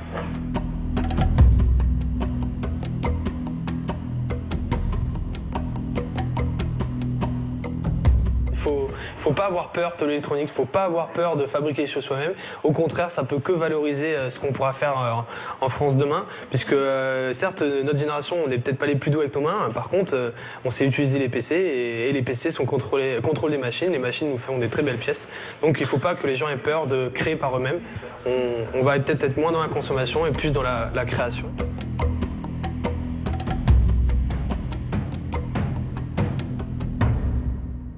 L'avantage des drones do it yourself, ceux qu'on construit soi-même, c'est qu'on met les mains dans l'électronique. Au lieu d'utiliser des machines toutes faites, toutes prêtes, qui fonctionnent toutes seules, là, on se crée son propre environnement, on se crée sa propre machine selon ses propres envies, et puis on se met à l'électronique, on se met à la programmation. On n'est pas obligé de le faire, mais quand on le fait, c'est vraiment super. Et on est vraiment dans une catégorie à part, on est obligé de mettre les mains dans le cambouis pour faire marcher les trucs, on est obligé de passer du temps à l'atelier après pour l'entretenir, etc., le faire évoluer, alors que le fantôme, on branche pour charger, on allume, on appuie sur on et ça vole tout seul. À la base, c'était rattaché à l'aéromodélisme à cause de la radio. Mais après, derrière, c'est tout de l'informatique, c'est tout du carbone, etc. Et c'est plus un truc de geek, c'est clair, parce que ça se branche sur le PC, faut monter, faut souder. C'est un peu lié à l'aéromodélisme, mais c'est un truc de geek. Ce sont des jouets, ce sont des... Ouais, on peut dire des super objets pour geeks qui aiment bien s'amuser. Moi, j'aime bien ce petit jeu. Très souvent, quand on va sur le champ pour voler, on a l'ordi et on bricole la moitié du temps, on vole la moitié du temps. Donc c'est pas que le vol. Les sensations du jeu vidéo... Elles sont amplifiées à plein de niveaux parce que là, tu vas faire voler quelque chose que tu as monté déjà. Donc il y a une relation, on va dire, matérielle. C'est ton bébé, tu l'as fabriqué. Tu l'as fabriqué, tu le fais voler et il te procure des émotions. Il y a beaucoup plus de liens que simplement cliquer sur Start sur la Xbox et puis jouer et Game Over, éteindre. Voilà. Là, Game Over, il faut réparer, il faut remonter. Voilà. Donc, il y a quand même il y a un avant, il y a le pendant le vol et puis il y a l'après. Donc, c'est beaucoup plus complet. Les gens ont commencé à s'y mettre et puis après ça fait boule de neige, c'est-à-dire que les fabricants commencent à essayer de sortir des machines qui soient faciles à piloter en sortie de carton. On a passé un cap en fait dans la réalisation du racer. L'idée qu'on a eue chez Immersion RC, c'était de faire un racer qui soit prêt à l'emploi, mais un vrai racer, pas un jouet. Et avec une électronique tellement avant-gardiste que tu n'as plus besoin d'ordinateur pour régler ta machine, tout se fait à travers les lunettes vidéo et ta télécommande. Toute l'information, tous les réglages, absolument tout. Voilà, et ça a monté les standards d'un cran.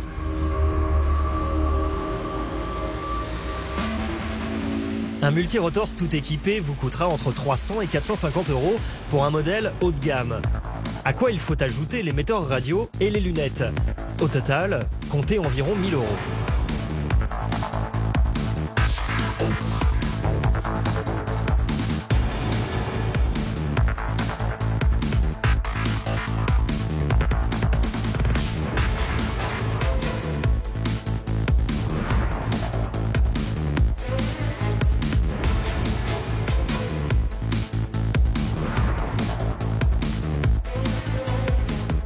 Je suis très content d'habiter dans un pays où l'autorité de tutelle a ouvert son espace aérien aux drones.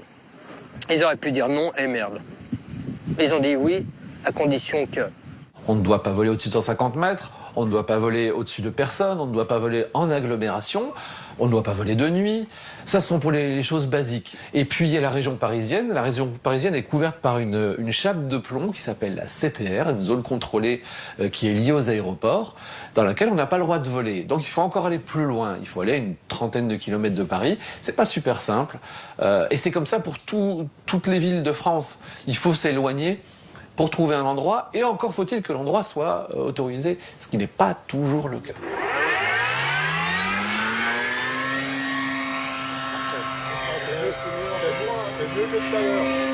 Bravo Xavier.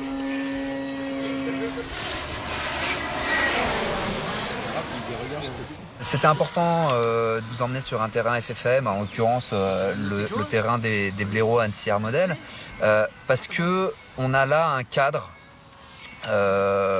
réglementaire qui permet d'assurer la sécurité des autres, d'assurer notre propre sécurité. En termes d'assurance, on est couvert. Et puis, on se rend compte qu'au-delà de l'image qu'on peut avoir, on parle souvent des moustachus, sur le bord des terrains, qui sont grognons, etc. Et en fait, on se rend compte que sur un terrain FFM, on va retrouver la même ambiance que si on est sur un spot underground où on va faire n'importe quoi. Non, voilà, là on fait pas n'importe quoi parce qu'il y a des règles, on les respecte, c'est des règles de bon sens, mais ça entache en rien l'ambiance qu'il peut y avoir. Et aujourd'hui, ce cadre FFAM, je pense qu'il a un énorme intérêt, c'est qu'il va fixer les limites, qui vont permettre de pérenniser l'activité, de garder la sécurité, et puis en même temps, chacun reste à sa place, c'est-à-dire que ici sur le terrain, autour il n'y a pas d'habitation, on gêne personne, voilà. Et ça permet, quand il y a des jeunes qui viennent sur un terrain comme de ce type-là, d'expliquer aux jeunes, voilà, le modélisme c'est bien, mais on le fait pas n'importe comment, pour vous comme pour les autres.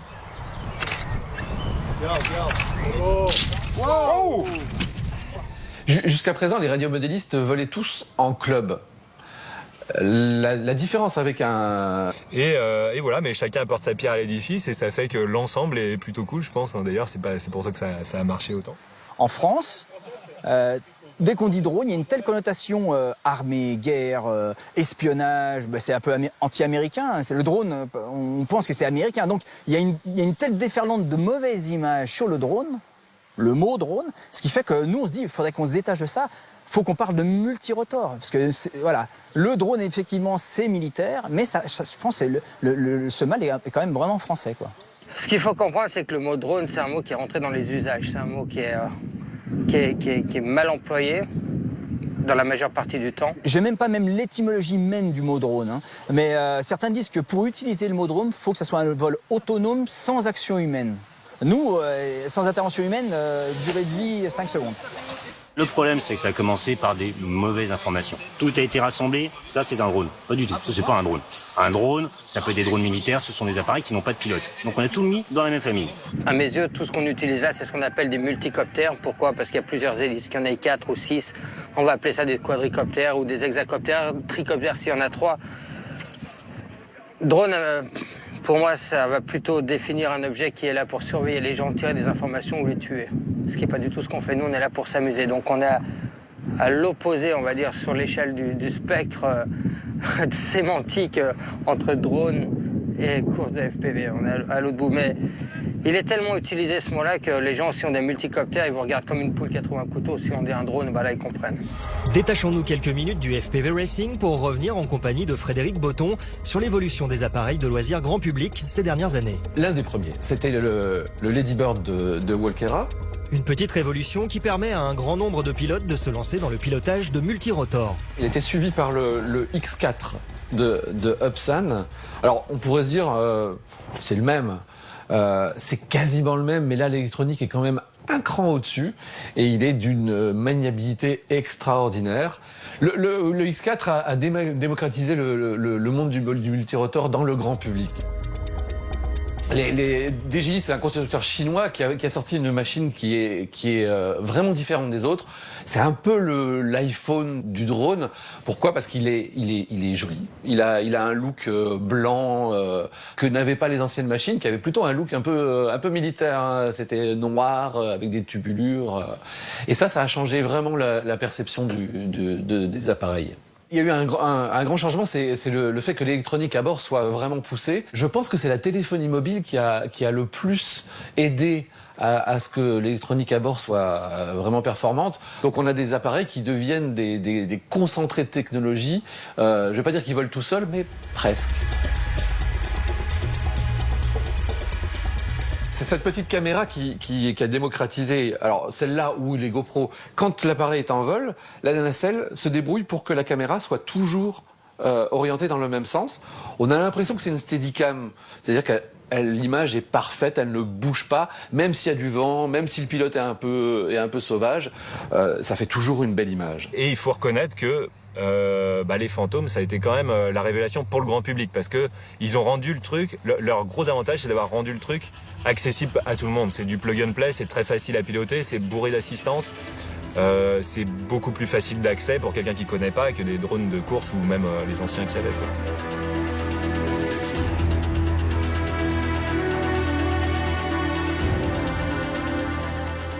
Ça, c'est le dernier né de chez Parrot, le constructeur français. Son avantage, il y en a plusieurs en fait. Il est ultra stabilisé. Il se pilote, si on veut, avec un smartphone ou une tablette et pas une radiocommande. Il a, et c'est là son vrai point fort, il a une caméra à l'avant qui stabilise aussi l'image. Mais il n'y a pas de nacelle stabilisée. Là, l'image est stabilisée de manière numérique. C'est une solution uniquement logicielle et je pense que ça représente l'avenir de la vidéo en l'air. Les drones civils ont énormément apporté au tournage d'émissions télévisées. Le Tour de France, par exemple, a de très belles images qui n'étaient pas possibles à réaliser en hélicoptère parce que l'hélicoptère n'a pas le droit de descendre en dessous de 150 mètres. Voilà, le drone est entre, on va dire, 50 et 150 mètres. Ça donne de nouvelles perspectives, de nouvelles images. Vraiment chouette. La vraie révolution dans le domaine du drone reste la prise de vue aérienne. C'est grâce à l'image que cette machine a acquis ses lettres de noblesse. Qu'il s'agisse du Tour de France ou de FPV Racing, le lien reste toujours la vidéo. Partons à la rencontre de Michael, celui justement qui réalise ces fabuleuses images du Tour de France, pour qu'il nous livre son point de vue sur l'évolution de sa pratique. Nous, on a commencé il y a bientôt 5 ans maintenant, en fait. Et en fait, on a vu donc arriver cette machine qui, pour nous, était une vraie révolution en termes d'image. Et donc, c'était vraiment intéressant parce qu'elle nous permettait, en fait, le drone nous permettait d'avoir ce qu'on pouvait pas avoir entre une grue et un hélicoptère. Donc, on s'est intéressé très vite, en fait, à cet outil de prise de vue.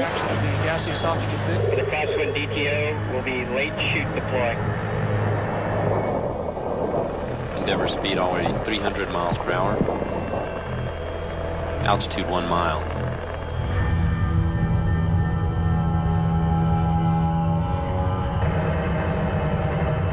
Landing gear down and locked. Main gear touchdown. C'est ça qui est vraiment intéressant, c'est de pouvoir amener une autre dimension en fait à l'image et pouvoir amener nos caméras là où elles ne peuvent pas aller habituellement. Et donc c'est ça le vrai défi pour nous de drone. Et on est encore dans cette ère-là aujourd'hui, dans cette ère où on peut encore inventer de l'image. Et ça c'est quelque chose pour tout cinéaste qui est vraiment superbe.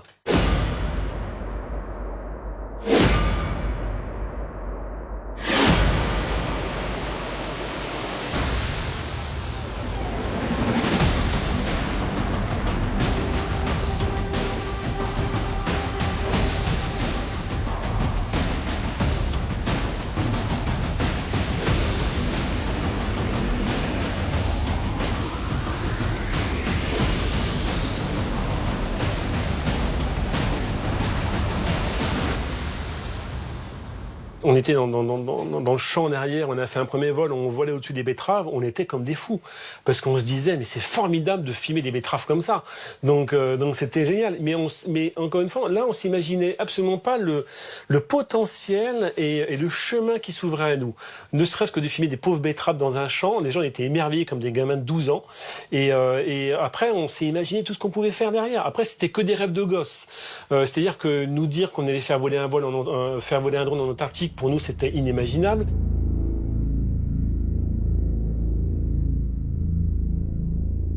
Ça ouvre la robotique aux gamins, ça c'est sûr, et on pense que c'est effectivement un métier du futur. Dans l'audiovisuel ou dans d'autres applications, en tout cas, le pilotage de drone, c'est quelque chose où beaucoup d'adolescents s'intéressent. Pour mon anniversaire, j'ai commandé des pièces de drone, et donc du coup, j'ai voulu concevoir mon châssis. Et du coup, bah voilà, c'est devenu ça. Et ça vole ? Oui, ça vole, mais il y a encore quelques réglages à faire. Mais le pilotage, on débute, quoi. On débute, ouais, c'est ça. Donc on ne sait pas encore très bien piloter. Je pense que le drone, c'est une grande famille où chacun l'utilise comme il a envie. Nous, c'est dans l'audiovisuel. Après, il y a des FC Racers et c'est formidable. Moi, je rêve de pouvoir faire des courses de drone avec des pros du racer. Et nous, on est très contents et très fiers d'en faire partie.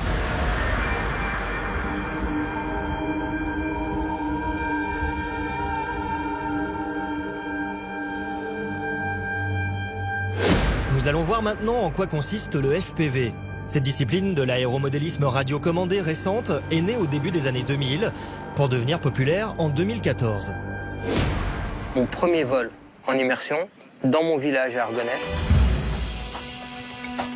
J'ai volé au-dessus de la ferme où j'ai grandi. Je l'ai vu d'en haut pour la première fois. J'avais 42 piges, je l'avais jamais vu du ciel et j'ai failli pleurer. J'arrivais pas à respirer. C'était trop d'émotions. Et pourtant, bon, je peux être quelqu'un de sensible, mais quand même, quoi. C'était... Waouh! En fait, c'était une sorte de renaissance. Il y avait j'étais quelque chose d'autre qui vivait en haut et qui contemplait d'en haut tout ce qui était tout aussi beau en bas. Et j'avais jamais pris ça dans la face.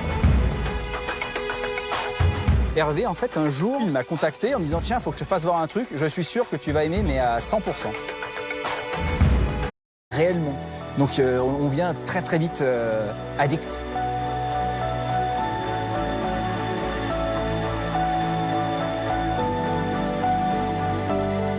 Premier vol en immersion dans mon village à Argonnet. J'ai volé au-dessus de la ferme où j'ai grandi.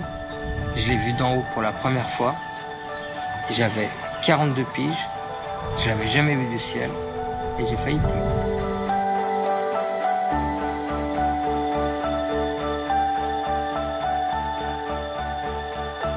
On était dans le champ derrière, on a fait un premier vol, on volait au-dessus des betteraves, on était comme des fous.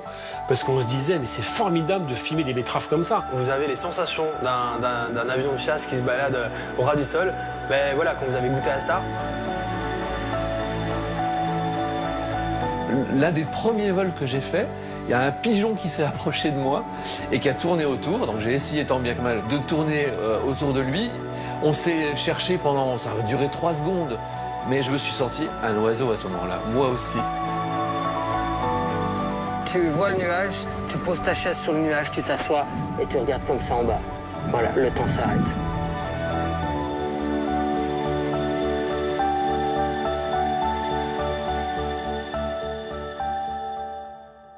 Longtemps réservés à des fins militaires, les drones ont également su séduire le monde civil par leurs nombreuses applications. Inspection d'ouvrages, surveillance, relevé topographique et bien évidemment la photographie et la vidéo aérienne qui ont rendu populaire ce drôle d'oiseau.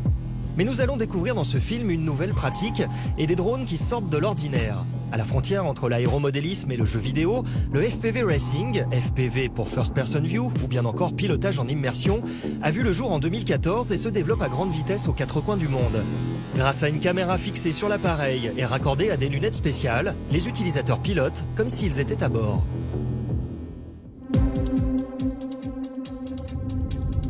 Les 6 et 7 juin 2015, une centaine de pilotes se retrouvent près de Chartres pour participer à la FPV Race 28, la plus grande compétition de ce type jamais organisée au monde. On va essayer de faire voler ces petits machins dans le parcours qu'il y a juste derrière.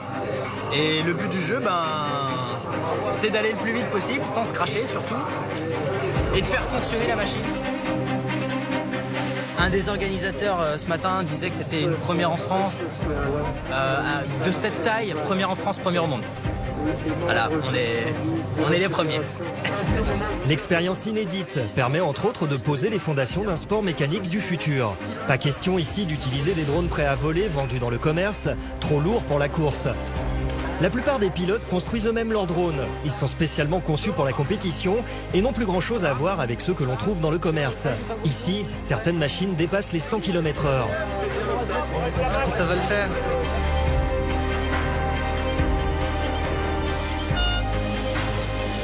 Lunettes immersives ou écran pour tout le monde, un bruit de moteur et des LED qui rappellent les courses de pod racer de Star Wars et des sensations garanties pour les compétiteurs. Voici les ingrédients.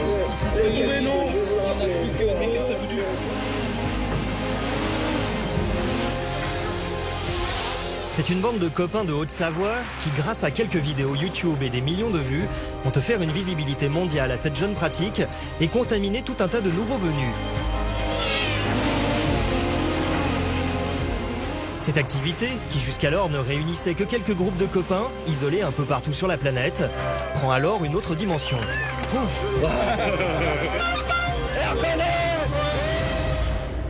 Il y a une vidéo qui a fait le buzz sur Internet. C'était un vol dans les bois, un peu à la séquence de Star Wars, avec des LED à l'arrière qui faisaient une impression de tuyère. Cette vidéo, c'est les gens de Ergonay, une association qui se trouve en Haute-Savoie, dans la ville d'Argonay.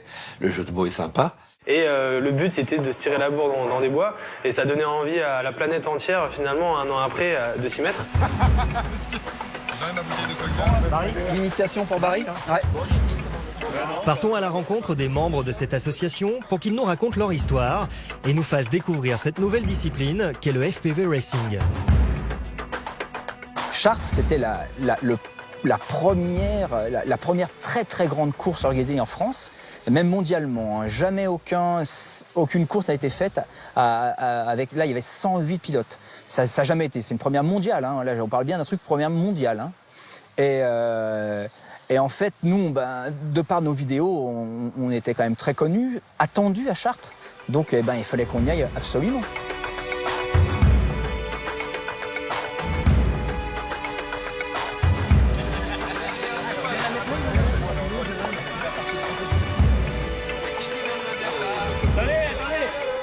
Là, on est au NCS.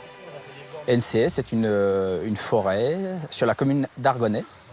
C'est une forêt qui nous a été prêtée par la commune, par arrêté municipal, donc on a le droit de voler. Voilà, c'est notre endroit entre midi et 2 pour s'amuser. 2, 1...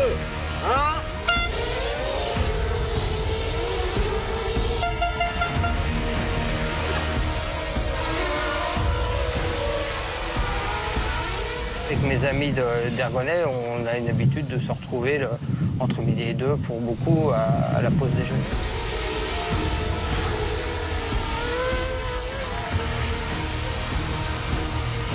On s'amusait à enchaîner des tours autour des arbres. Voilà, c'était simplement des potes qui s'amusent ensemble, quoi.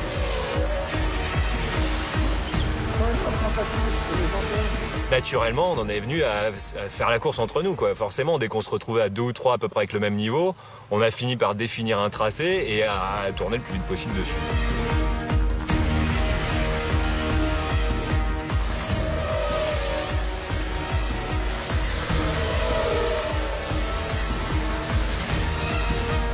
Alors nous, on est des modélistes et qui avons découvert l'intérêt de pouvoir suivre nos machines de l'intérieur. Ah non, nous, on n'est pas là pour ni espionner, ni survoler des trucs de... Non, non, nous, on est dans nos petits bois, à fond de blingue, on vole tranquille, tout d'un coup, il y en a un qui nous double, eh ben, on va accélérer, on va le repasser devant, et puis on va plus vite, et puis on va plus vite. Bon, ça se finit toujours, bien souvent très mal, enfin mal, ou c'est la fin de l'histoire, hein, contre un arbre, le pauvre, mais c'est ça, le principe, c'est vraiment de l'amusement pur et dur. Oh là là, ça brouille, ça brouille. Je vois rien du tout. Hein. Et c'est là que m'est venue l'idée de monter un projet en tripartite avec l'ONF, la mairie d'Argonay et puis l'association Argonay.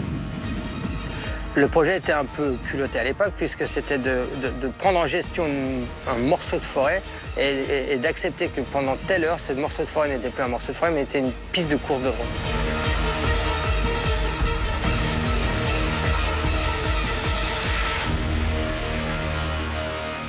Il y a eu quelques vidéos, effectivement, et là, ça a été repris par plein de sites, ça a pris une ampleur énorme, et voilà, on en est venu à ces fameuses vidéos, les 2 qui ont fait le buzz, là, une sur la première course à Aragonais, et une deuxième sur les courses avec les LED, alors ça a été repris par tous les fans de jeux vidéo, tous les fans de Star Wars, etc. quoi. Première mondiale en ce week-end de septembre, et c'est à Argonay, au-dessus d'Annecy, que cela se passait. Les membres de l'association Ergonay organisaient le test en espace privatisé d'une course de FPV Racing.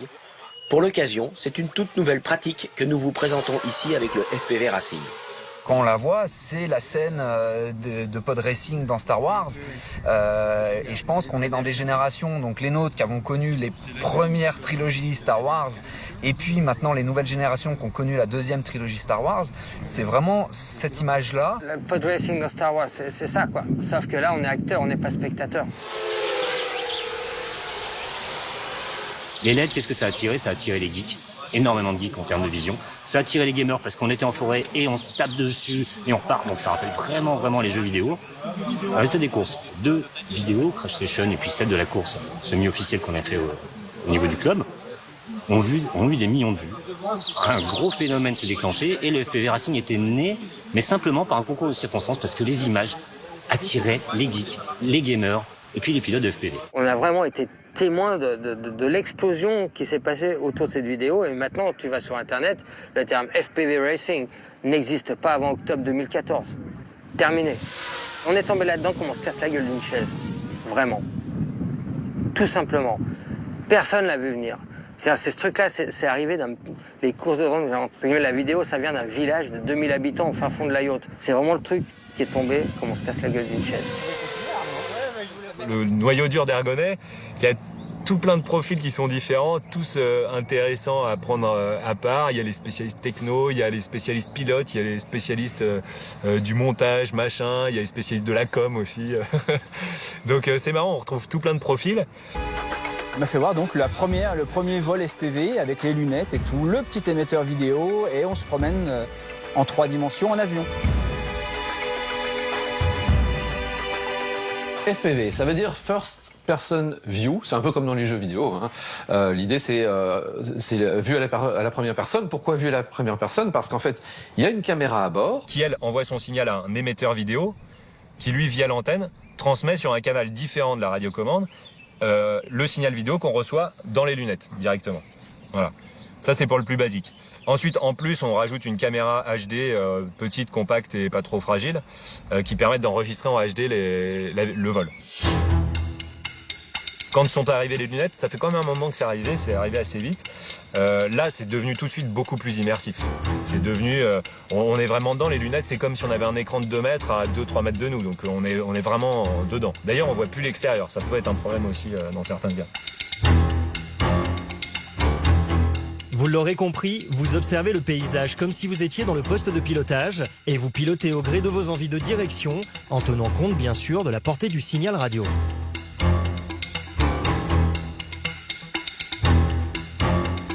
Et nous, on reçoit cette image dans des lunettes et on pilote du coup comme si on était dedans simplement. Sauf que vous êtes au sol et vous ne prenez strictement aucun risque. Imaginez que vous êtes un petit bonhomme Lego ou un Playmobil à bord et c'est vous qui le pilotez. Voilà, on est exactement là-dedans.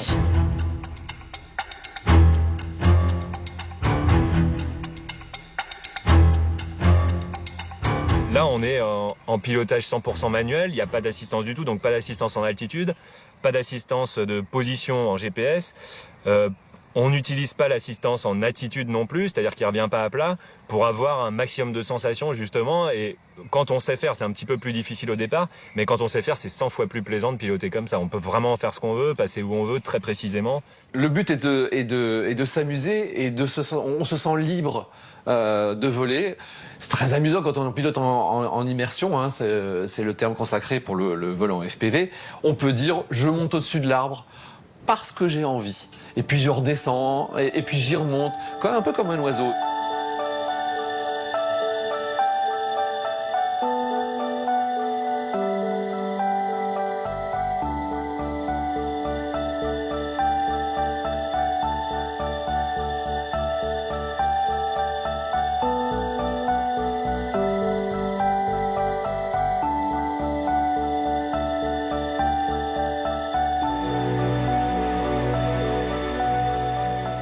C'est surtout un super prétexte pour aller dehors et surtout dans le multirotor où il y a une partie de rechercher un endroit qui est intéressant à rider, un peu comme n'importe quel sport extrême, BMX, skate.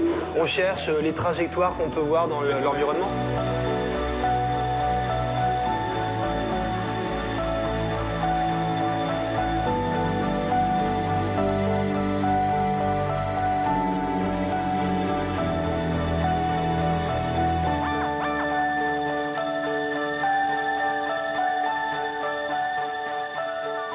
Grosse sensation, adrénaline, ça tremble dans tous les sens à la fin du vol. Moi, ce qui me plaît vraiment, c'est le freeride, le vol pur.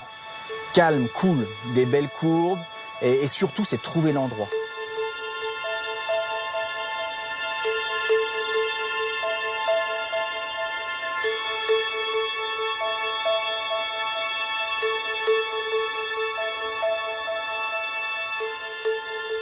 Là, c'est trouver un pont, un viaduc, une jetée. Et puis là, tac, et après c'est obsessionnel. J'y pense, il faut que j'y aille,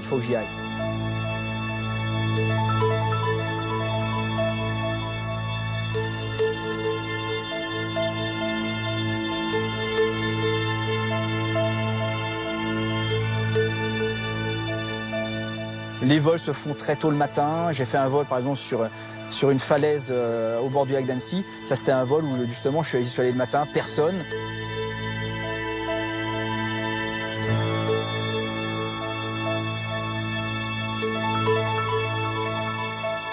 C'est mettre en valeur un site, mais avec un vol en 3 dimensions. C'est de la... Ouais, alors quelqu'un pourrait dire c'est un peu de la poésie par rapport du vol. Très peu de voltige, très peu de rotation, mais c'est vraiment comme un oiseau. Et je me promène à des endroits où on ne pourrait pas y aller autrement, en fait.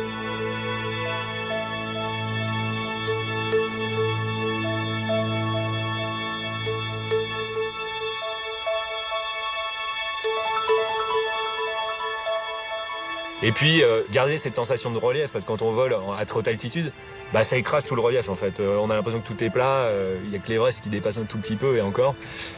Donc du coup, on récupère cette sensation de relief, à jouer avec la cime des arbres, les petits obstacles, on a vraiment des impressions de volume, de pouvoir jouer avec ces volumes.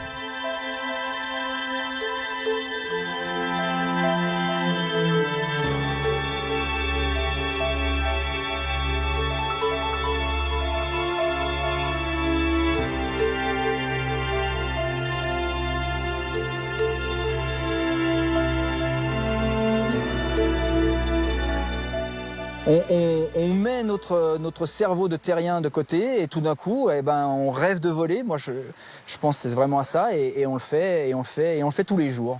Donc ça fait partie maintenant de notre quotidien.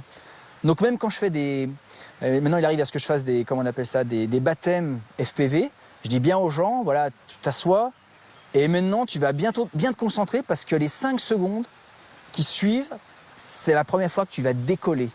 Et ça, il faut que tu t'en souviennes tout le temps, ce sera ton premier décollage, il n'y en aura pas d'autre. Ton premier, c'est celui-là. Et hop, et en effet, c'est parti 3 dimensions. Et après, on se promène.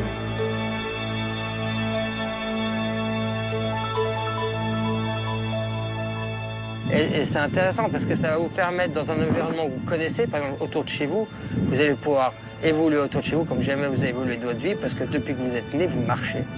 Et là, vous allez voler.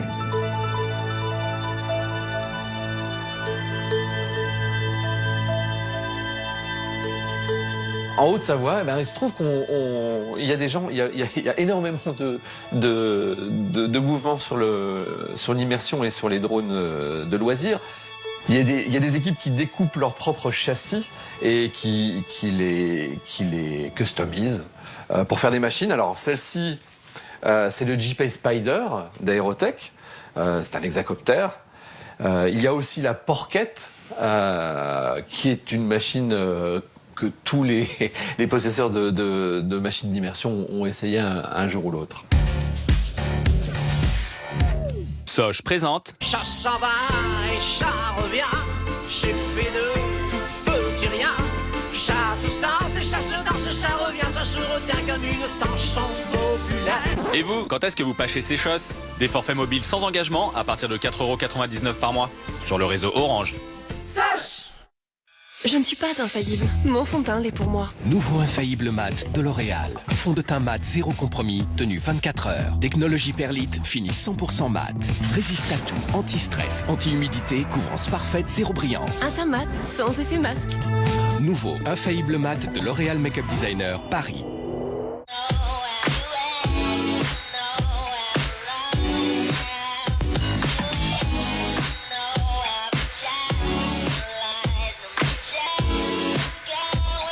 Lacoste Live, pour hommes. En ce moment, personnalisez votre flacon avec The Artist Is You, édition limitée à découvrir en parfumerie. Allez, reviens. Alors? Je suis allé voir pour les voitures. Et alors? Et alors, il y a un conseiller qui m'a demandé de m'asseoir. Et alors? Alors, je me suis assis. Et alors? Ne me dites pas que vous en avez acheté une? Il en a acheté une. Désormais, vous pouvez financer, assurer, mais aussi acheter votre voiture via le CIC. CIC, construisons dans un monde qui bouge. Mon nom est Anna Ware. C'est l'inattendu qui m'attire. Pourquoi? Parce que c'est bon de changer. Nouveau Hyundai Tucson. Hyundai est le seul constructeur à garantir tous ses modèles 5 ans, kilométrage illimité. Découvrez le nouveau Hyundai Tucson Diesel à partir de 265 € par mois, entretien compris. Hey you! Voici le You Burger de Quick! Avec son pain et sa salade pas comme les autres. Et surtout cette sauce que tu vas choisir toi! Béarnaise, piment d'Espelette, Roquefort. You Burger, c'est ton burger à ta sauce. Refais cette pub à ta sauce sur quickyouburger.com. Quick, le goût d'en faire plus. Quick!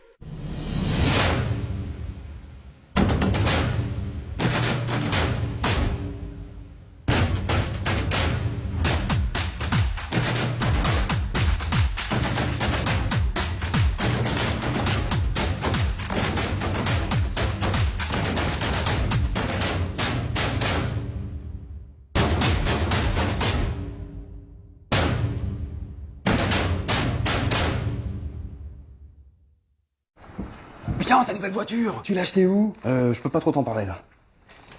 Désormais, vous pouvez financer, assurer, mais aussi acheter votre voiture via le CIC. CIC, construisons dans un monde qui bouge. Respect, pouvoir, banana.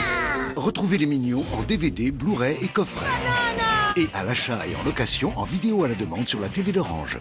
Z comme zinzin, comme zigoto, I comme intelligent, comme intuitif, V comme vibrer, comme visuel, E comme émerveillement, comme écran, écran ou écran. Des programmes jeunesse, des documentaires, des films, des séries.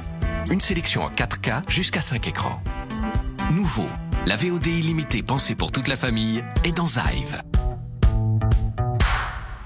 I'm living in that dream from the haters. Got a nice ring to it. I guess every superhero need his theme music. Man should have all that power. The clock's ticking. Invictus, parfum pour homme de Paco Rabanne.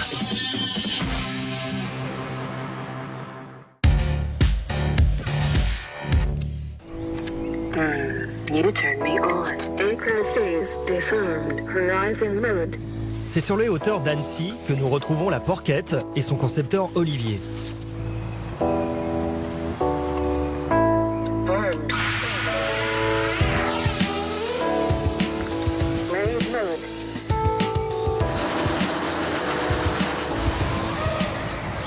J'ai commencé moi par le modélisme quand même, quand j'avais 15 ans.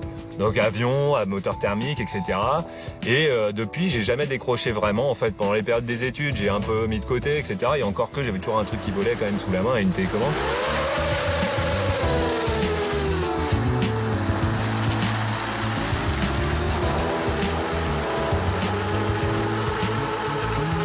On a vu débarquer ces petits quadris qui servaient pas du tout à faire des courses spécialement à la base, mais qui étaient une classe intéressante parce que plus compacte, plus légère, donc moins d'inertie, donc moins de risque de casse. On en est venu par curiosité, parce que par curiosité de modéliste et de bidouilleur, hein, on en est venu à essayer de faire. Voilà, alors j'avais regardé ce qu'il y avait sur le marché. Ça me plaisait moyen et puis j'avais accès à une machine de découpe numérique. Donc je me suis dit, je vais essayer de dessiner ma machine.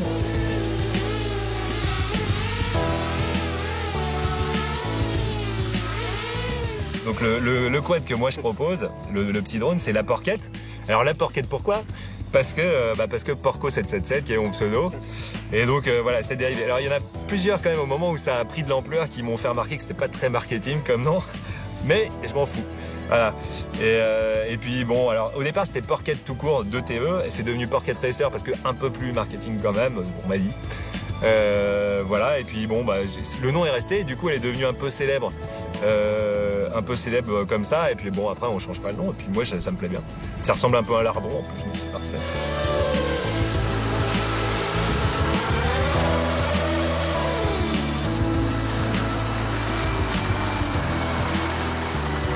Puis j'ai fait les premiers essais, donc du coup les personnes avec qui je vole ici, il y en a quelques-uns qui l'ont vu, ils m'ont demandé de leur en découper.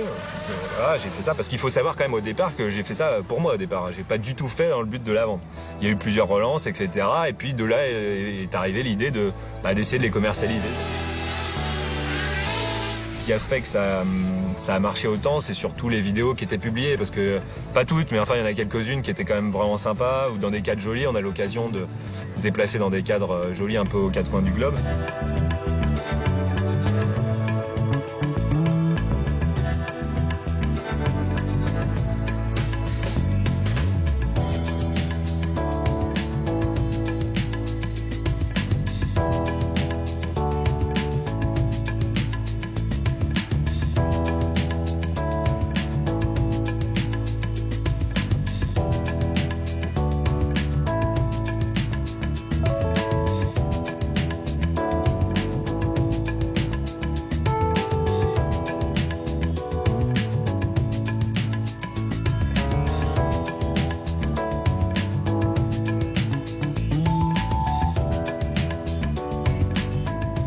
Un des critères aussi qui avait fait que ça a bien marché, c'est que la Porquette, comme le JP d'ailleurs, sont entièrement en français.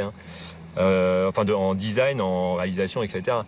Et ça, effectivement, il y a beaucoup de nos clients qui achètent, qui sont prêts à mettre un peu plus cher parce qu'on ne peut pas suivre les prix des Chinois, c'est clair et net. Et donc, ils sont prêts à mettre un peu plus cher parce que c'est français. Et moi, le premier, c'est ce que je ferais d'ailleurs.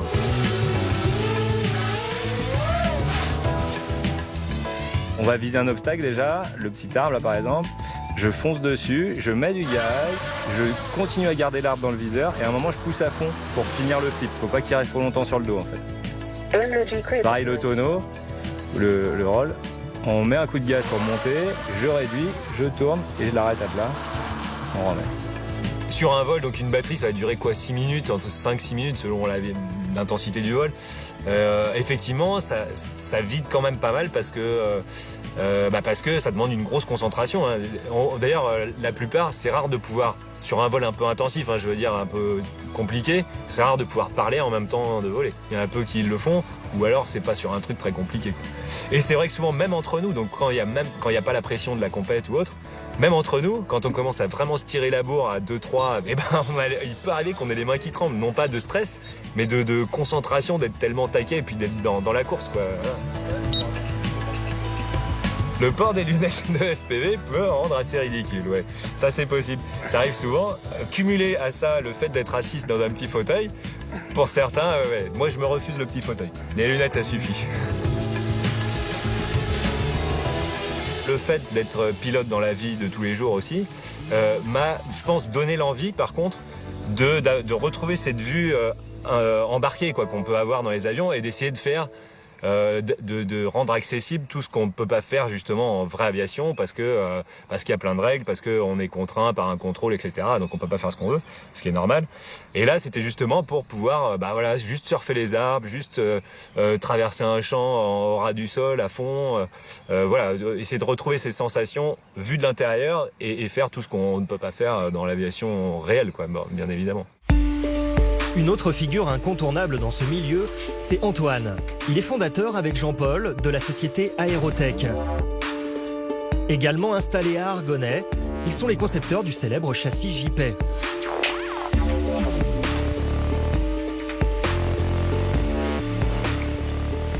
Alors là, on a une imprimante 3D classique.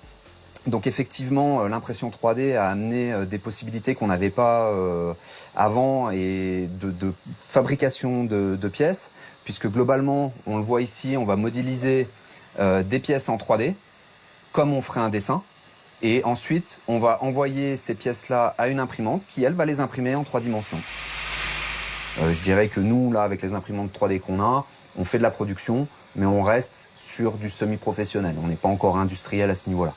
Alors, globalement, on reçoit des grandes plaques de carbone qui font entre 500 et 550 par 400 en termes de dimension.